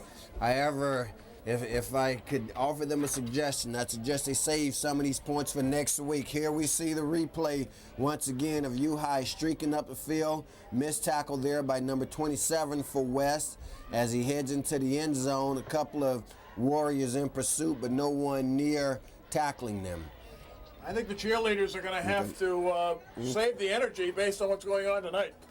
And part of what you're seeing are some of the old, and we shouldn't say young, some of the returning cheerleaders from Hawthorne's past years. Young ladies who have stood out here on the sidelines for many a year and cheered on the Cougar effort, and they've come back to join this year's crew. On the kickoff, excellent return by West is going to bring it out near the 40-yard line. It appears that was Matt Ely on the return, being brought down by Keith Agee. And at this point, Dan, it's probably going to become more of a challenge for us as a number of players that we don't ordinarily call their number will start to see some action, and perhaps rightfully so. The coaching staff at Hawthorne, certainly a compassionate one, and this game clearly out of the reach of the Warriors of West right now, and an opportunity nonetheless to give some guys an opportunity to play in front of their family and friends. So 1st and 10 for West as they send a man in motion. Bowling still the quarterback, Ely still the running back. Ely's going to pick up 10 yards on the carry. That was Aaron Butler with the stop for the Cougars. And of those 69 yards that they had, Dan, I'm sure Ely had a big chunk of that. No question about it. Ely was the main cog. He was the offense for the West in the first half, so a good portion of that 69 probably is attributed to him. He hasn't lost a step on offense. He's still a workhorse as far as running the ball, so we're probably going to be calling his number here in the second half. And his carry was enough for the first down, and it also moved the ball into Cougar territory at the 49-yard line of Hawthorne. This time they come out in the I formation with the man in motion. They pitch it back to Ely. Ely once again turns it up, and this time he's going to pick up just about 5 yards on the play. It'll make it a second down and 5 now. That was Robbie Hughes in on the stop for the Cougars.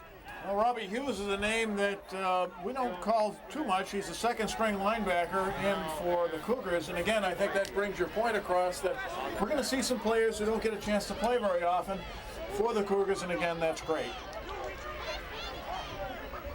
They give him 5 on the carry, and it does make it a second down and 5 for West. Right now, they're trailing by a score of 50-3.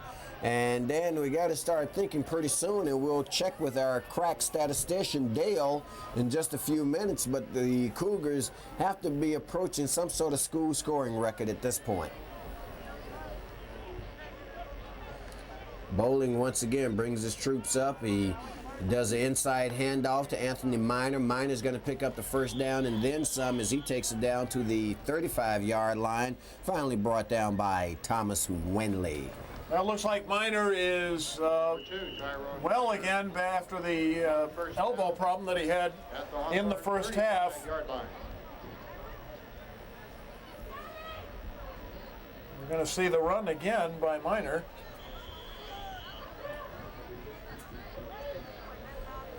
Excellent fake by the quarterback Bowling, and good spin move by Minor on the carry as he picked up the first down. So from the 35-yard line of the Cougars, it's a 1st and 10 for the Warriors of West Torrance High School. This time it's Minor once again, and he's going to crack off about 5 yards as he goes around the right side of the line. Finally brought down by Mazi Tufeli. I was watching Alex Mema. He was limping on the play. I think he's going to be coming out, being replaced by number 35 for the Cougars. That'll be Sidney Lemieux. They can't afford to lose him. He's a key cog in the defensive scheme for the Cougars. And of course, the West Torrance still staying with their basic offense, which is to keep the ball on the ground. However, when you're down by 47 points, you got to score a lot of points, and you got to score them in a hurry, which tends to lend itself, Dan, to the passing game. But so far, they've disdained the passing game for keeping it on the ground. It looks like they pick up the first down on the play. That's Ely, who went around the right side for it. I'm impressed by what West is doing. I mean, again, they're down by a stat of points, so the game looks like it's in the bag for the Cougars. But they're moving along, and they're still executing, and my hat's off to them. They seem to be doing pretty well on offense. It's 1st and 10 for West now. We've got 7 minutes and 15 seconds left in the third quarter. Hawthorne leading by a score of 50-3. This time they give it to Minor, and Minor's going to pick up maybe 3 yards on the carry. It's going to bring up a 2nd and long for them. That was Kavika Purcell in on the stop for the Cougars.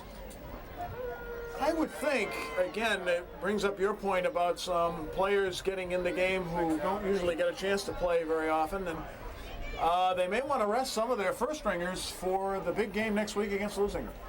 And there you get a chance to see the 1994 homecoming king, Anthony Trujillo, as we said, known as China, to all of his friends here at Hawthorne High School. And of course, once again, the queen for this year, the lovely Yvette Gonzalez. Once again, they keep the ball on the ground, somewhat inexplicably nonetheless, Dan, as we were saying, and of course that was Tufeli in on the stop for the Cougars. But, you know, if your objective is to win or be competitive. You would think that at some point the passing game will have to come into play. Well, I think you're right, but again, the game seems to be so far out of reach that West looks like they just want to try and do some execution as opposed to passing. Last two passes were intercepted for TDs. That's true too, and that has a tendency to make you just a little bit shy about throwing the ball. Of course, one of those interceptions went for a touchdown, and now we've got a fumble on the play. Looks like, and it is recovered by the Cougars. In on the recovery for the Cougars is Sione Fanay, and that's going to give the Cougars the ball at their own 27-yard line.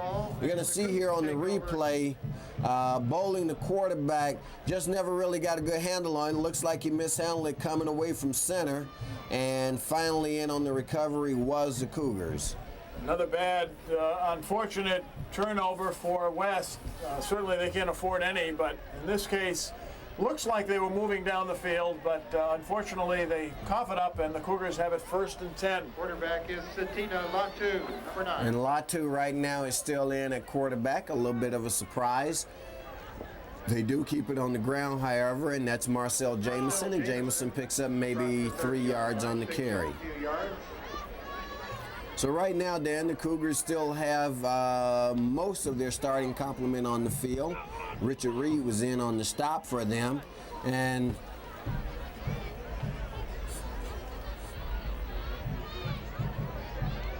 I would think they'd probably start substituting soon to get ready for next week's game. well, right now the backfield still consists of the starters. That's Latu, Uhai, and Jameson.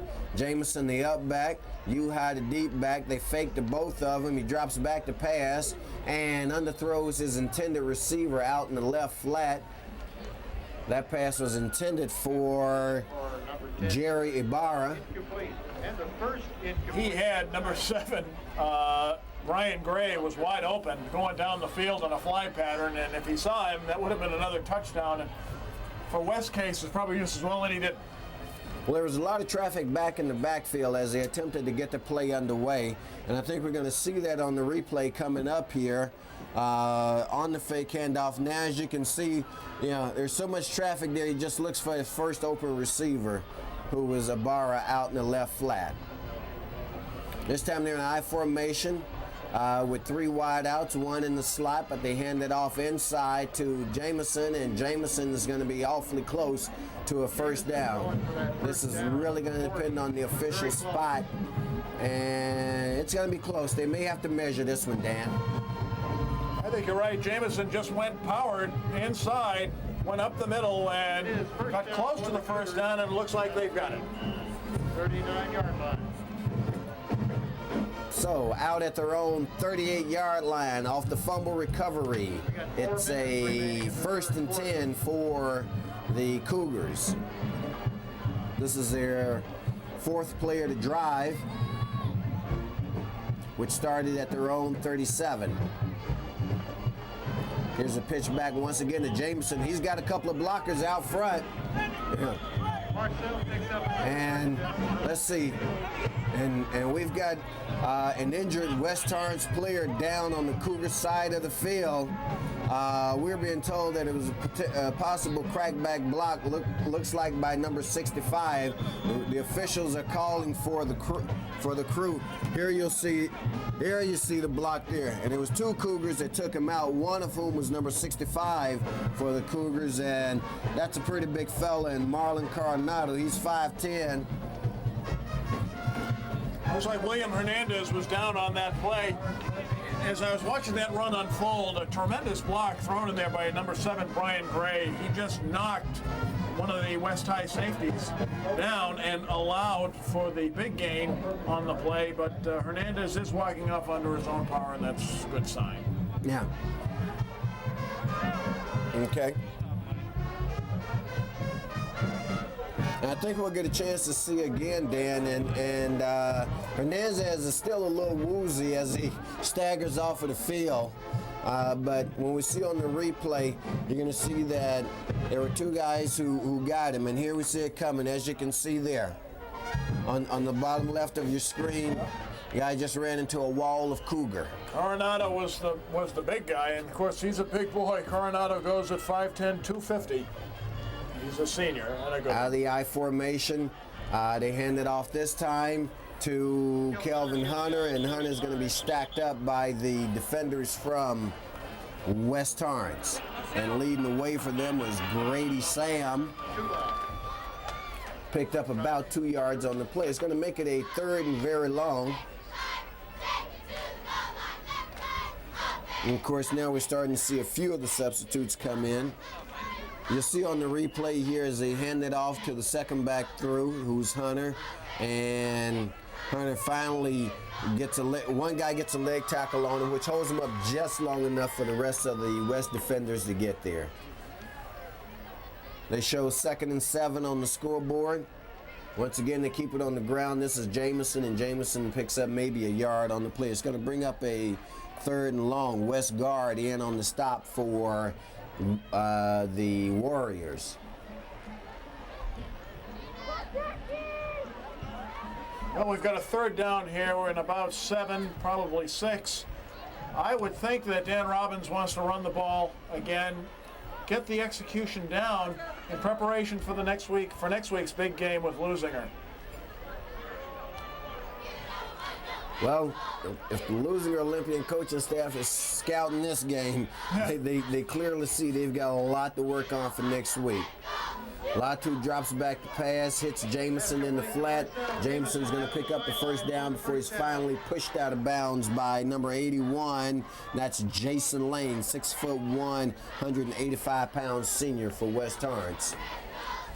Great swing out pass to Jamison. Again, it looks like, as we see it on the replay, Latu goes back, throws it to Jamison, wide side, and he gets knocked out of bounds by number 81, but not before he picked up the 1st down.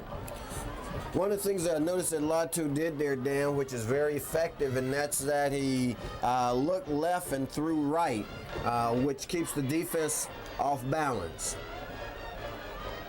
This time they hand it off to Uhai in the backfield, and Uhai is going to pick up maybe 2 yards on the carry.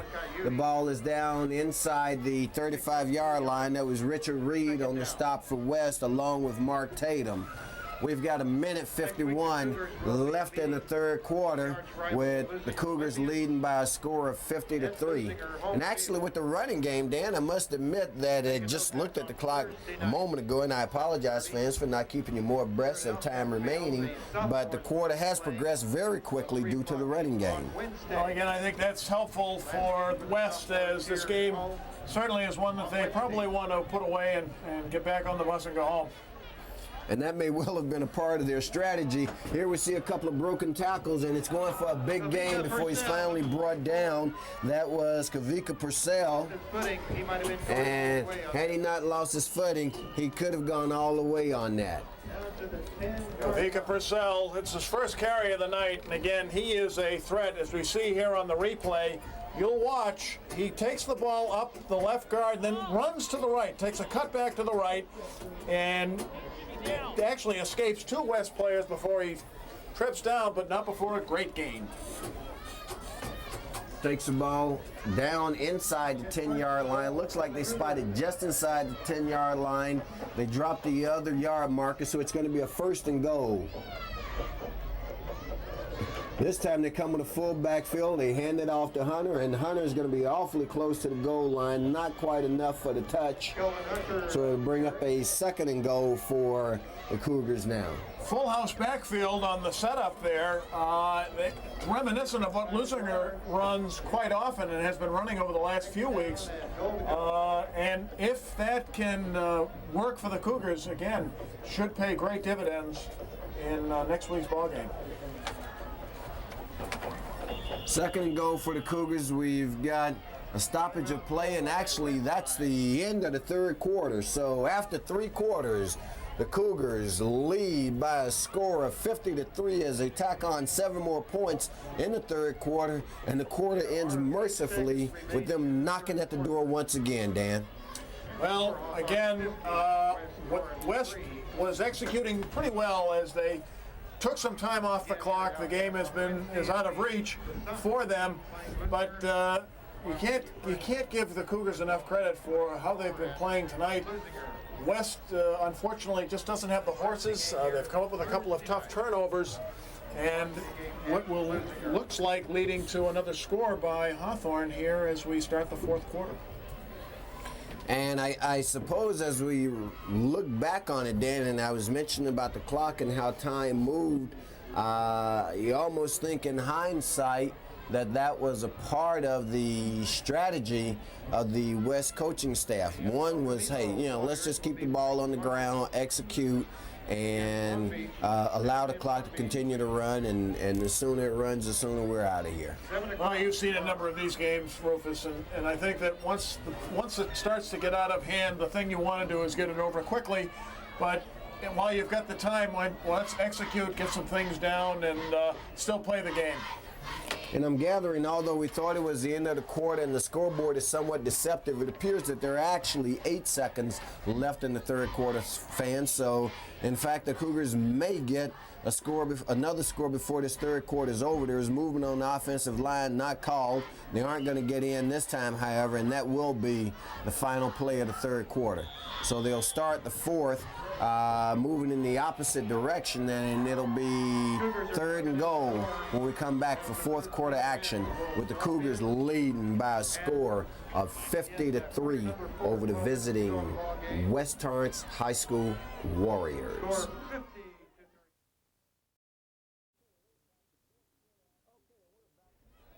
Okay, and we're back to fourth quarter action, fans. As you can see, the Cougars leading by a score of 50-3 over the Warriors of West Torrance High.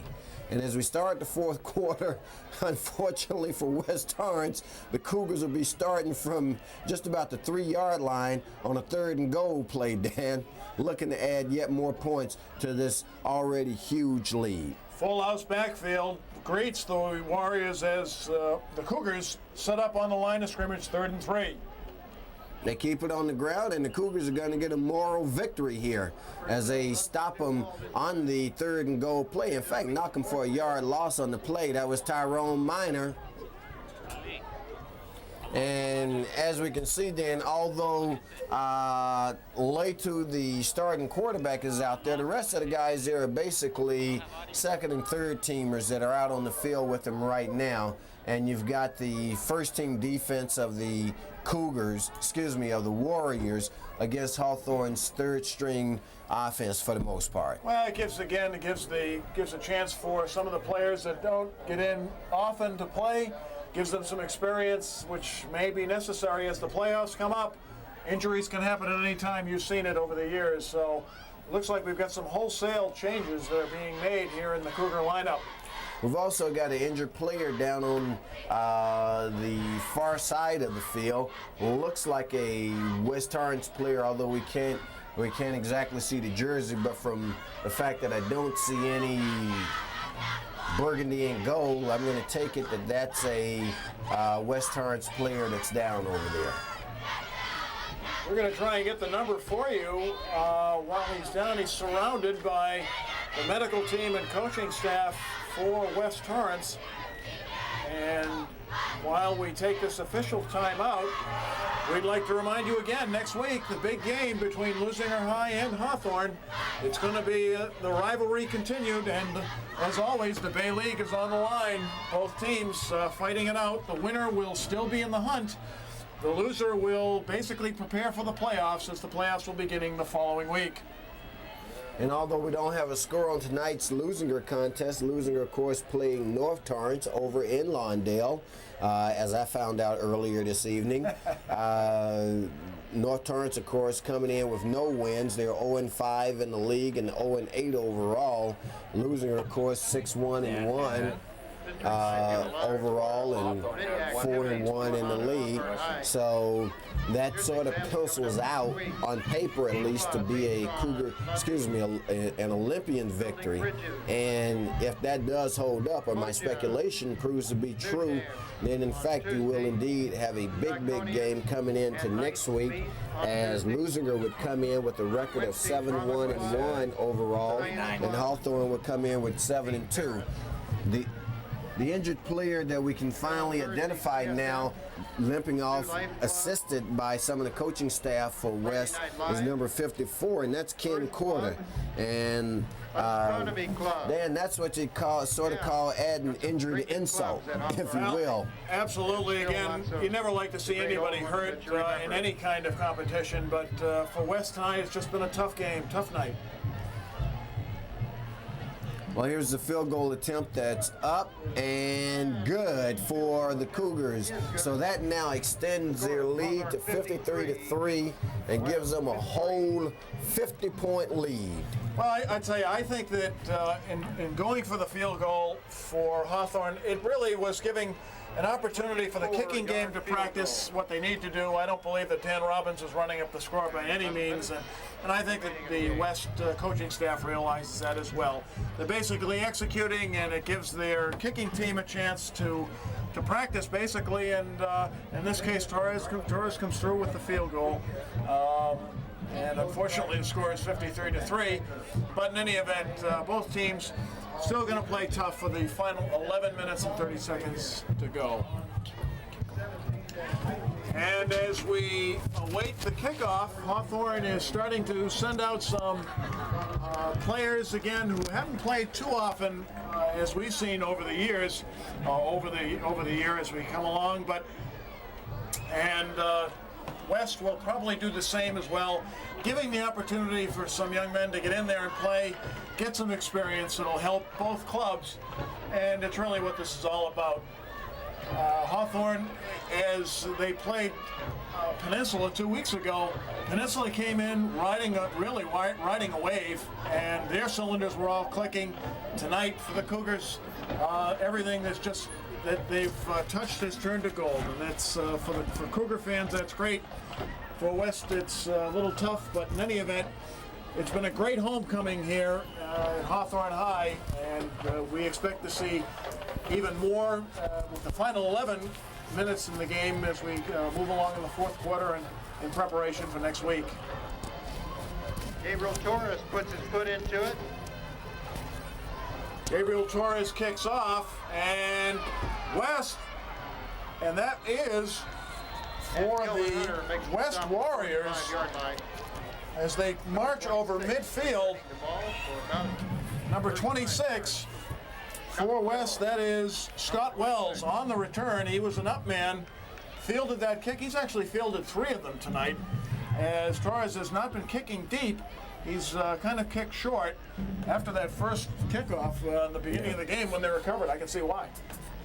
And then I was just checking with Dale, the statistician here at the at Hal Cap Field for the Hawthorne Cougars, who of course is and I will say this quite honestly, the finest statistician that we work with as we cover these games. And he's told us that the Cougar scoring record is 60 points in one game, and that is well within reach at this point.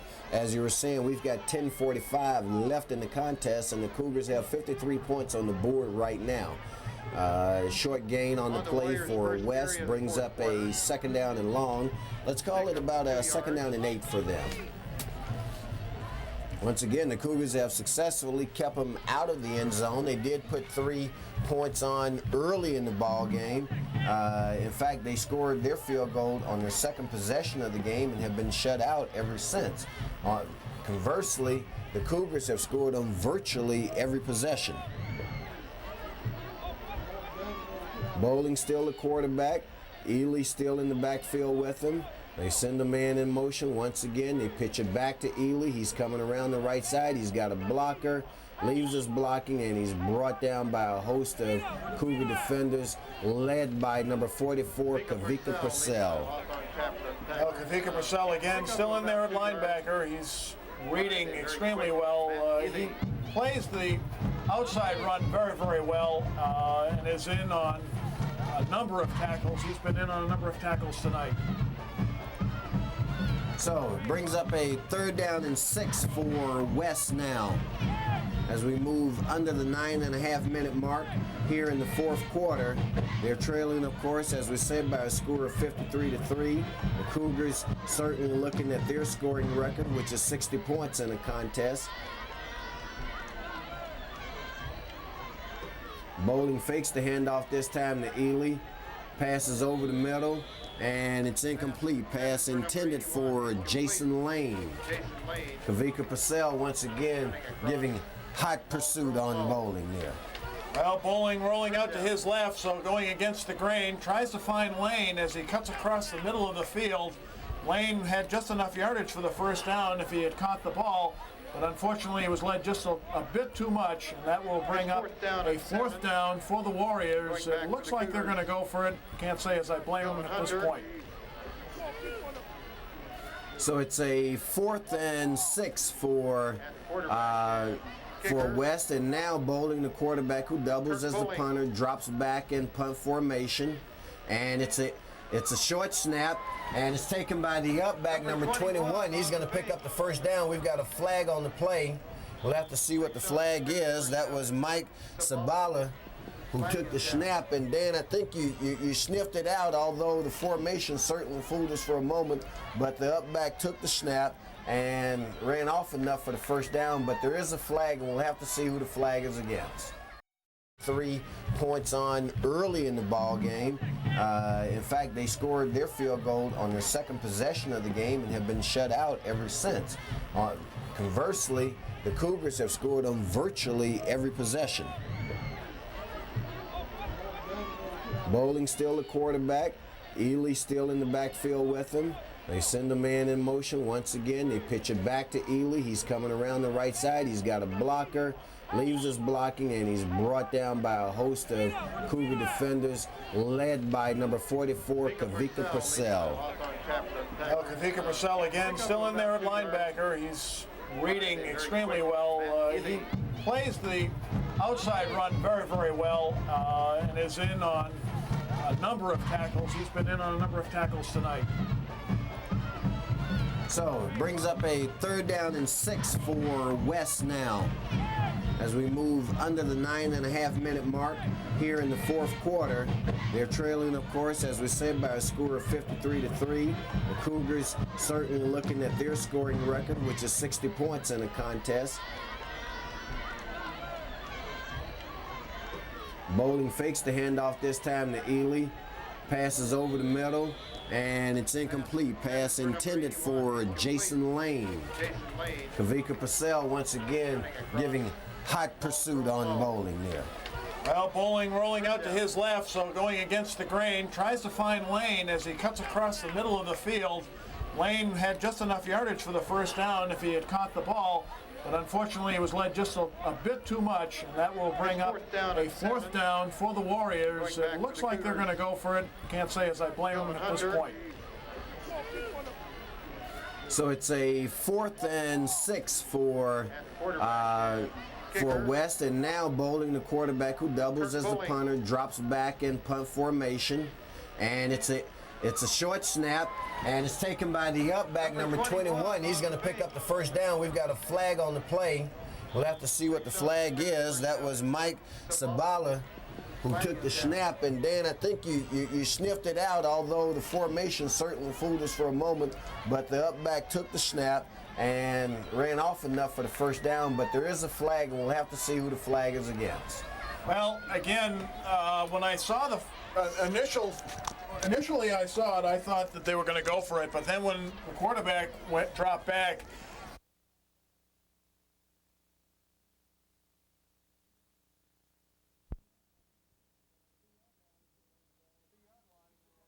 the yard line, and keep the drive alive inside the 20. The penalty was against the Cougars, and the Warriors declined and took the gain on the play. So from just about the 19-yard line, it's a 1st and 10. Bowling drops back the pass, runs a fade route in the left corner, and that's going to be a touchdown for West. So at the 8:41 mark, West finally gets in the end zone by way of touchdown on the fade pass to Grady Sane from Bowling. And that now makes the score 53-9. We're going to see here on the replay, Bowling does a good job of dropping back, throws the fade pass in the corner, hits his receiver, and that makes the score now 53-8. Although they're showing single point formation, It wouldn't surprise me if they went for the 2. I wouldn't either, but it looks like they're going to go for the kick, and it's good. And it's good. So that makes the score now 53-10 Torrance 10. in favor of the Hawthorne Cougars, as they have had a joyous 1994 homecoming celebration and have led in this game from the very beginning, much to the enjoyment of their fans. And West now, to the enjoyment of their fans, puts some additional points on the board by way of touchdown, and it's a moral victory for them. Although once again, it's somewhat, Hawthorne will say, well, hey, you did it against our third string guys. We've proved our point with our first team already. Well, Bowling went back and was looking for number 21, Mike Zabala. Zabala is 5'9", 175 pounds. And he was covered on the play by Sylvester Zavala, who was 5'7". So there was a couple of inches there. Zavala caught it for the touchdown. Like you say, it was a moral victory for West. We've got 8 minutes and 41 seconds left, and West is going to kick off. I've seen a lot of things happen over the years, Dan, but I've never seen a team come from 43 down with 8:41 to go. I guess anything is possible, but I think tonight probably not. I haven't seen the fireworks over across the way at Lusinger, so who knows? That game may be closer than we know. Well, it certainly wouldn't surprise us to see an onside kick attempt here by West. The Cougars obviously expecting that, have a number of guys up on the close line, just 10 yards off of the kickoff, and let's see what West does. No, he kicks it away. Interesting enough, and it's going to travel out of bounds to the benefit of the Cougars, so they will take over at their own 35-yard line, 1st and 10. Kelvin Hunter, we can't see his eyes from here, but it looked like he wanted to get that ball and run with it. And unfortunately, fortunately for West, it went out of bounds. But if it didn't, I think he would have picked it up and run up the sideline again. 8:41 left in the contest, fans, with the home team Hawthorne Cougars enjoying a commanding 53-10 lead over the Warriors of West, Torrance High School. Unfortunately, Torrance is not that far from here. Otherwise, these guys would really be in bad shape with a long bus ride. Oh, that's true. But they gave it their best tonight. They played hard. That's all you can ask. And they obviously know they've played a good football team with a good program. Here, Letu keeps it himself. He's going to be brought down for a very short gain on the play, if any, brought down by Mark Tatum. And as I was about to say, Dan, the West football team and the coaching staff know that the Cougars are a championship football team. You can't ignore the fact that just a year ago this team played for the Division III title in the southern section up at Newberry Park, and for a half, in fact, led the eventual champion, the Newberry Park football team, which was a very good football team last year. 2nd down and 10 for the Cougars this time. They keep it on the ground again, giving it off to number 5 for them. That's Marcel Jameson. And Jameson does what any good running back does. He picks up 5-6 yards on the carry. Brian Gray, excuse me. Looks like Brian Gray is in at quarterback, Rufus, for Latu. And again, he is a threat, passing the ball, running the ball, and catching, as we've seen tonight. Exactly. Brian Gray, of course, with the touchdown pass to Malachi Uhai. 3rd down and 3 now for the Cougars. They're in I formation. They hand it off to Marcel Jameson. Jameson picks up the 1st down. It's going to move it out across the 45-yard line near the 46. That was Mark Tatum for the Warriors in on the stop. They actually spotted right at about the 47-yard line. So it's going to make it from the 47 a 1st and 10 for the Cougars. We've got 7 minutes exactly left in the contest, fans, with the Cougars leading by a score of 53-10, much to the delight of their fans here celebrating homecoming 1994. That's Brian Gray at quarterback. Gray tucks it under, turns upfield himself, and gets out near the 40-yard line of West. close to a first down. Gray makes it Showing some traits of Randall Cunningham, but a long way off from being a real Randall himself. But hey, Randall started at this level just like everybody else. You start here and you work your way up. Actually, you start, some of these guys, Dan, some of these guys, Dan, as I was about to say, have been playing since Pop Warner. And a number of Cougars, as we've talked about in the past, and we're going to see here on the replay, Brian Gray, who takes the long Randall Cunningham type strides. Needs to tuck the ball away just a little bit better, though. Here we see a pitch back to Jamison, and Jamison is going to be stopped after a short gain on the play. Gets across the 40. John Milligan on that stop for West. The run by Gray was called back on a holding, which brought the Cougars back for a 2nd and long. And we're now looking at what, about 3rd down and 14. Not as long. Right. Okay, we've got number 5, Marcel Jameson, coming off to the sideline. Got his hand up around the kidney area. Looks like he took a blow to the kidneys, but he's trying to shake it off. In the backfield now is Kavika Purcell. They hand it off, however, to Tyrone Minor, and Minor's going to be stopped for a very short gain. That was Aaron Butler. I'm sorry. Very sorry. I'm looking at the West High School roster instead of the Hawthorne roster. You know, they both look the same, about the same size, and they run the same way, so it's easy to confuse them. Makes it a 3rd down and 16 now for the Cougars. They're at the 43-yard line of West. They actually need to get to their own 43-yard line. Gray drops back to pass, looks over the middle. He's got a man out in the flat. It's going to be short if it's caught anyway, and it is. But it's still going to be about 5 yards short of the first down. So it's going to bring up a 4th. That pass was caught by Nick DeErica. However, it's a 4th and long for the Cougars, and I believe this time they will drop back in punt formation. And back to receive for West is a player whom we don't have on our roster, has on jersey number 4, if I'm not mistaken. He does, and unfortunately we can't give you his name, fans, because he doesn't appear on the roster. Here's Gray's punt, actually a very good punt. It's taken by number 4, that's what we're calling, who's got some good moves. He heads up the sidelines. He's got one person to beat, and that's Gray. And Gray goes for the ankles and fortunately makes some contact and brings him down, but not until he gets out across the 45-yard line. So with 4 minutes left in the contest, West, who scored a touchdown on their last possession, will go on offense again. Well, number 4, the as yet unnamed West player, it looks like he was a late addition to the roster. Haven't seen him much tonight, but boy, he had a great run on that particular play as he cut in twice. And if it wasn't for the ankle tackle of Brian Gray, he probably would have gone all the way. We'll dub him the Unknown Warrior. There you go. Bowling still in at quarterback. This time they've put in a new running back, and that's Ismail Jones.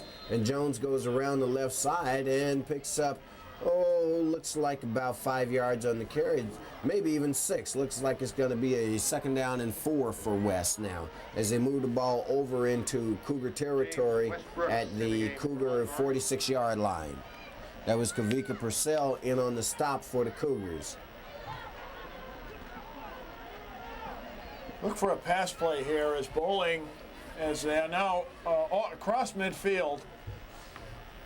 Maybe getting a little confident. Try for the big gain again and see if they can put another few points on the board. The Cougars drop a single back in defensive coverage. However, they keep it on the ground, and they're going to bring it out near a first down. There appeared to be Tyrone Minor on the carry for, or in fact, I'm sorry, there was number 8, Ismail Jones, once again on the carry for West Torrance. And it is a first down for them. We're now under 2.5 minutes left in the contest. Score 53-10 as the Cougars have led from the opening bell. not by 53 points, although it seems that they've been ahead by 40 or 50 all night. So Bowling once again brings his troops up to the line of scrimmage, looking to make something good happen for his team. He pitches back once again to Jones. Jones is going to be met by a host of Cougar defenders. And looks like down at the bottom of that pile is Dominique Cribbs for the Cougars, along with number 55, and it's good to see him back in there, Dan. That, of course, being Alex Maymo, or Maymott, I'm sorry. Well, the big captain of the Hawthorne Cougars still in there here in the fourth quarter. Guess Dan Robbins wants to get him in good playing shape for the big game next week against Lusinger High. Well, fans, let me remind you, as we see the clock wind down now, under a minute and a half left in the contest, that next week, right here, same channel, same football field, we'll see the game that we've all been waiting for with bated anticipation. Is it? But that is not. Okay, I'm being told that the game is at Lusinger next week. And it's on the 10th, and that's a rare Thursday night start, Dan, which is some new information that we're getting thanks to our fine executive producer, Michael Larza, down in the truck. He's a guy who makes all the coverage decisions for us. But I don't care what day they play it and what time they play it, I'm going to be there. Absolutely. It'll be fireworks on display. Bowling drops back to pass, hits his receiver. That's the tight end, number 81, Jason Lane. And we'll see here on the replay some of the coverage as we were, that previous play, I should say, as we were talking over it. We're winding down now at about 40 seconds left. You see Lane with the reception, and he's finally driven out of bounds. He almost could get a late hit there. Well, certainly looked that way. Thought they were going to call that one as it was somewhat flagrant as he was out of bounds already. The officials decided not to. The game clock is still moving. Well, actually it stopped with 39 seconds left as Lang went out of bounds. West brings the ball inside the 30. Once again, they keep it on the ground. This is Minor with the carry, and Minor drags a couple of defenders forward for about 6 yards on the carry as they're down now at about the 15-yard line of the Cougars.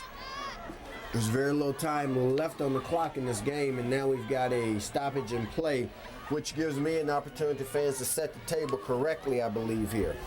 Let me say to you that next week, Channel 60 Sports will bring to you the rivalry, the game from Lusinger High School.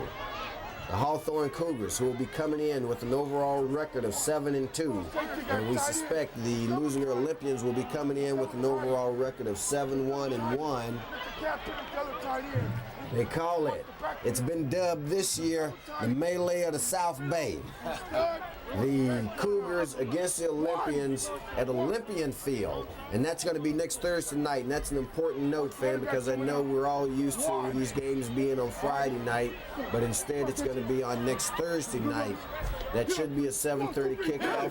Dan will be there, I will be there, and of course the rest of the guys here to make these productions possible at Channel 60 Sports, which includes, as I was saying, our executive producer Michael Larza, along with Tom Strickfaden, Billy Barnes, Rami, and all the other guys who bring the action to you, bring the fine pictures to you and the fine coverage. We're looking forward to it. We can hardly wait, and we want you to join us back right here on Lawndale's Community Cable Channel 60. We've got about 20 seconds to wind out, Dan. This should be one of the final 2 or 3 plays of the night for West, certainly. Maybe they can punch it in. Who knows? Well, I tell you, it would again be a moral victory if they did.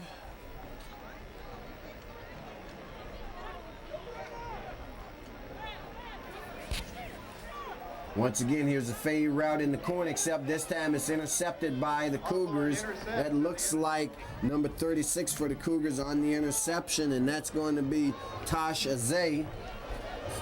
Again, one of those players whose name we don't get to call a lot, but all of a sudden now he finds himself in the stat column Well, he's in the spotlight as he picks that pass off. We'll see it on the replay. This is the same play they scored on the last time, or for their only score of the game. And as we can see, Tasha Azay read that perfectly as Bowling was looking all the way for the receiver, and the Cougars pick it off. That'll just about juice it here with 17 seconds left. It's been a great homecoming for the fans here at Hawthorne High School. The Cougars have really played a terrific game tonight. And I believe that was Coach Robbins that we saw just get the Gatorade shower. I don't think our guys picked it up. I was looking, I just happened to see it out of the corner of my eye. And on a night like tonight, even for him, that chilled him just a little bit. Absolutely. I think that'd chill me a bit. I'm cold just looking at him. Well, we've got 17 seconds left in the contest. Brian Gray is under center now, providing relief to Latu.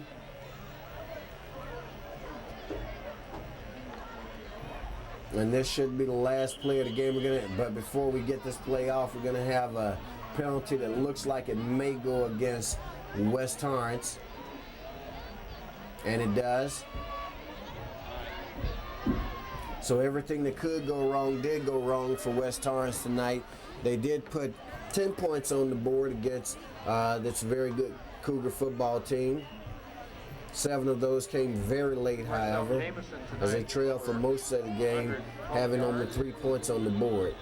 And there's a kneel down by Gray, and that's going to be the ball game, fans. However, we've got a flag on the field, and looks like we're going to have some possibly unsportsmanlike conduct coming up here, Dan.